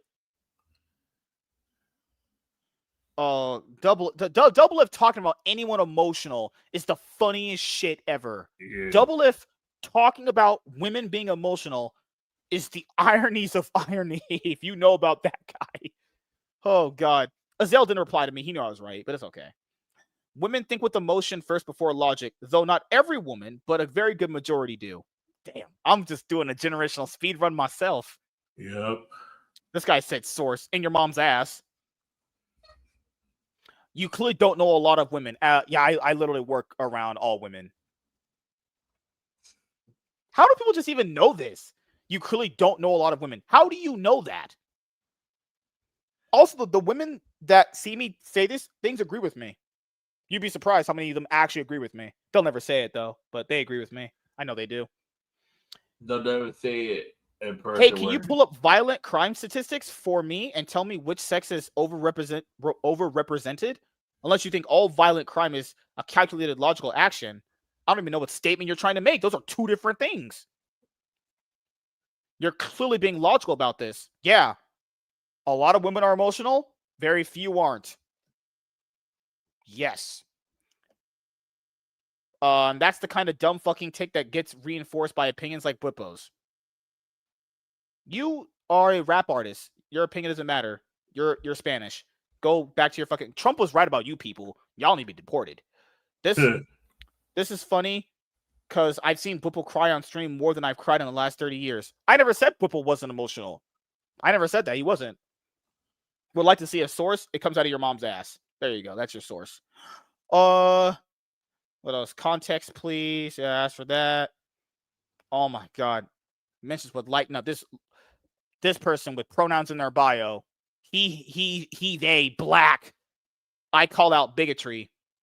Get the fuck out of my face. But men are the most emotional creatures on the planet. Yeah, but that's not the argument. We're not talking about men. That's deflection. I keep telling people, we're not talking about that. We're talking about women specifically. So when you bring up dudes, that means you basically admit you have no argument. You just want to change it. If you want to change the argument, fine. But how can you be called they when you're just one person? Isn't that just grammatically incorrect? Confusing as hell, too. Yeah, but it's all good. So he said, yeah, so I didn't know the context originally because Shox was tweeting about it. And I was like, what is Shox talking about? So then I said, women are too emotional. I can agree on that. The period thing is something that happens. That's an odd angle. Yeah. Women can be too emotional, blah, blah,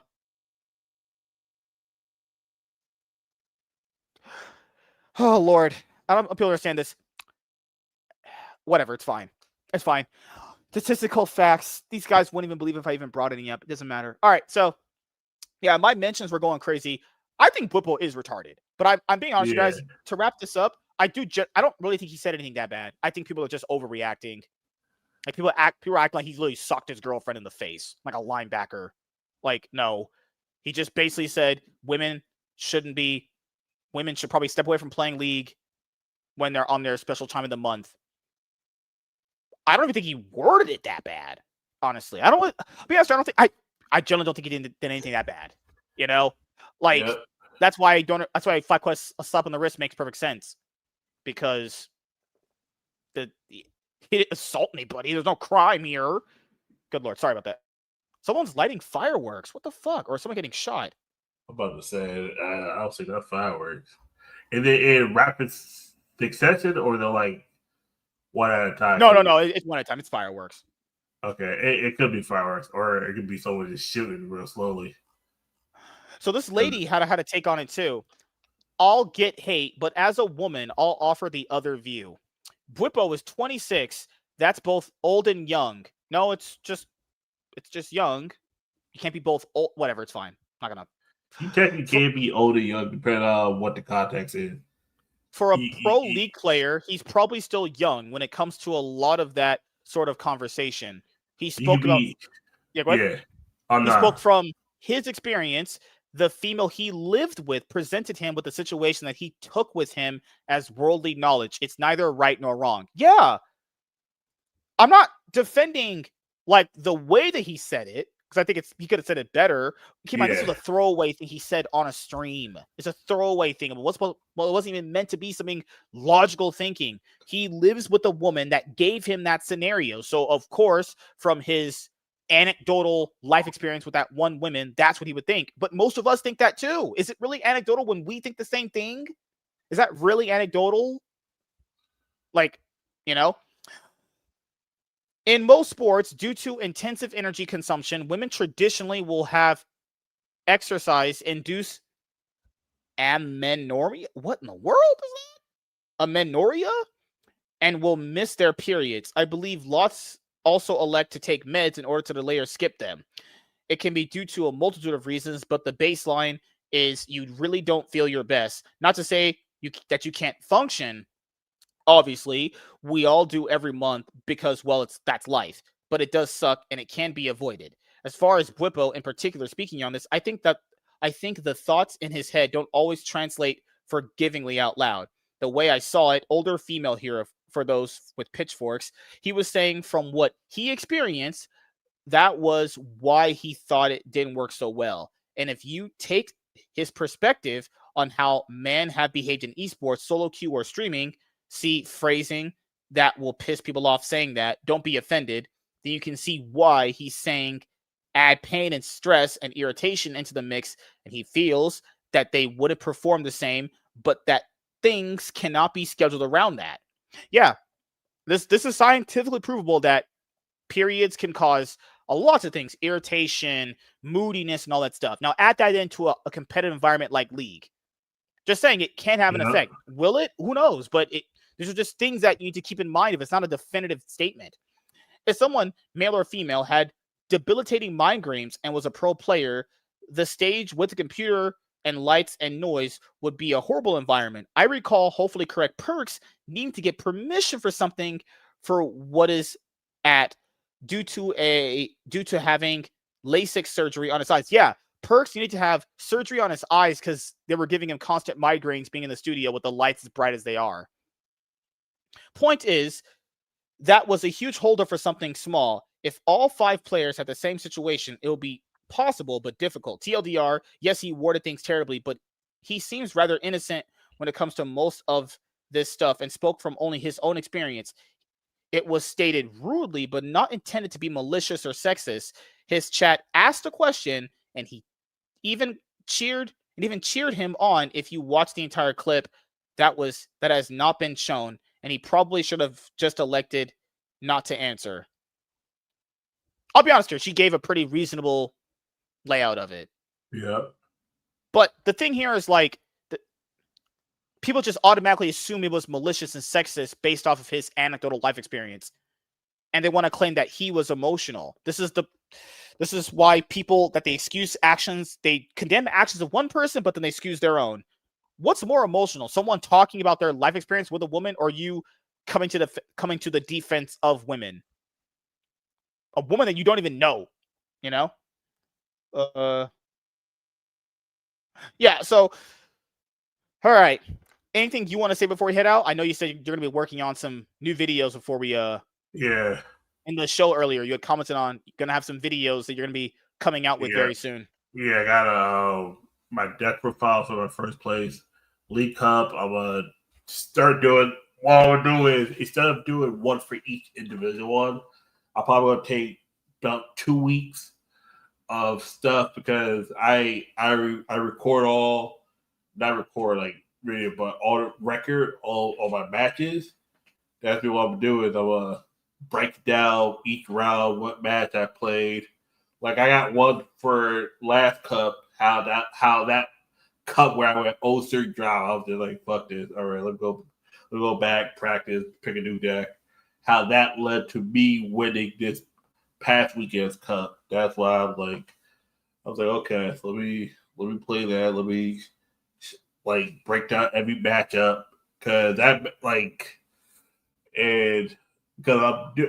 because honestly I haven't played Yu-Gi-Oh. It's been about 2 years now. It's like I haven't played Yu-Gi-Oh competitively. I played it for fun, like when someone needs help practicing and all that.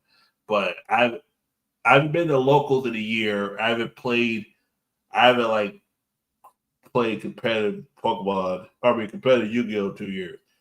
Like, and after this new top 8 rule where you can only top 8 in YCS, or it's like to win, and like the pride of that they got better. It's like the time rules is whatever. That's I play fast enough where I feel like if I can't get through 50 minutes, I don't deserve to win. I'm used to playing 50 minutes out of the best 3 in the Pokemon, where the decks are a lot slower. That's why Yu-Gi-Oh is a lot faster. If you're not getting through because you're purposely either slow, or you play the deck that's too hard for your skill level. Overall, yeah, definitely be able to look out. I should have it out hopefully Thursday, more likely Friday, because I got to record it. I got to do the thumbnail where it's me with the playmat with the deck over it. Like I have to find all the cards though, because I kind of like I already updated the deck before I did the deck profile. So I have to go over, because I'm gonna have a picture on there, and I'm gonna have the deck on the computer where I talk about this is deck, why I chose these cards, why I chose this deck, and then I have to go over the old deck I had, the old Golden Goat deck. I'll have to find that and make that whole profile. That's me. So not take me a couple days, but just put everything together. But Okay. yeah, So you have just in general Pokemon videos coming out. yeah, Pokemon. I just Deck it's not profiles or market watches or just a mixture of deck profiles mostly. If it's a market watch, it's probably going to start with Mega Evolution on the 26th. What cards you should pick up? Cheap cards, and then like top 5, like high rarity IR illustration rares, and which special illustration rare you should pick up before it skyrockets. Yeah, that's what I'll be doing. Plus, I'll try to do a market watch on the Pokemon Center, even though all that shit sold out. But yeah, I just been busy playing Pokemon. That's why I didn't like. I was just more focused on getting better, and then I think I just put like I be putting about like 30 hours of just playing Pokemon. The same thing I was doing with Yu-Gi-Oh. Yeah, I you got to play test. Yeah, I just found a deck that I felt like I actually liked, because I haven't liked to like. I mean, I got my like fallback, my go-to deck, but that's not like a deck I love. It's more like it's safe. But I actually got a deck now. I'm like, oh, okay, I actually fucked with this. That's made, yeah. All right. So you got some more Pokemon videos coming out. And Yep. as you guys know from myself, tomorrow, the MSK show will be around 8 p.m. PST. I have to work early, which is good. I don't like working the late day. I have one day where I truly work late. That's pretty just much has been recently Thursday. So tomorrow, MSK show around 8 p.m. PST with me, Lunchbox Warren, and Great Poupe. Thursday, game stream. Friday, MSK show. Saturday, MSK show. And Sunday, game stream, unless we do another episode of the Cloud9 podcast to roast Carmine Corp and Fnatic. That'll be funny as fuck. So thank you guys for checking out this episode of the Cloud9 podcast, and we will see you guys later. Have a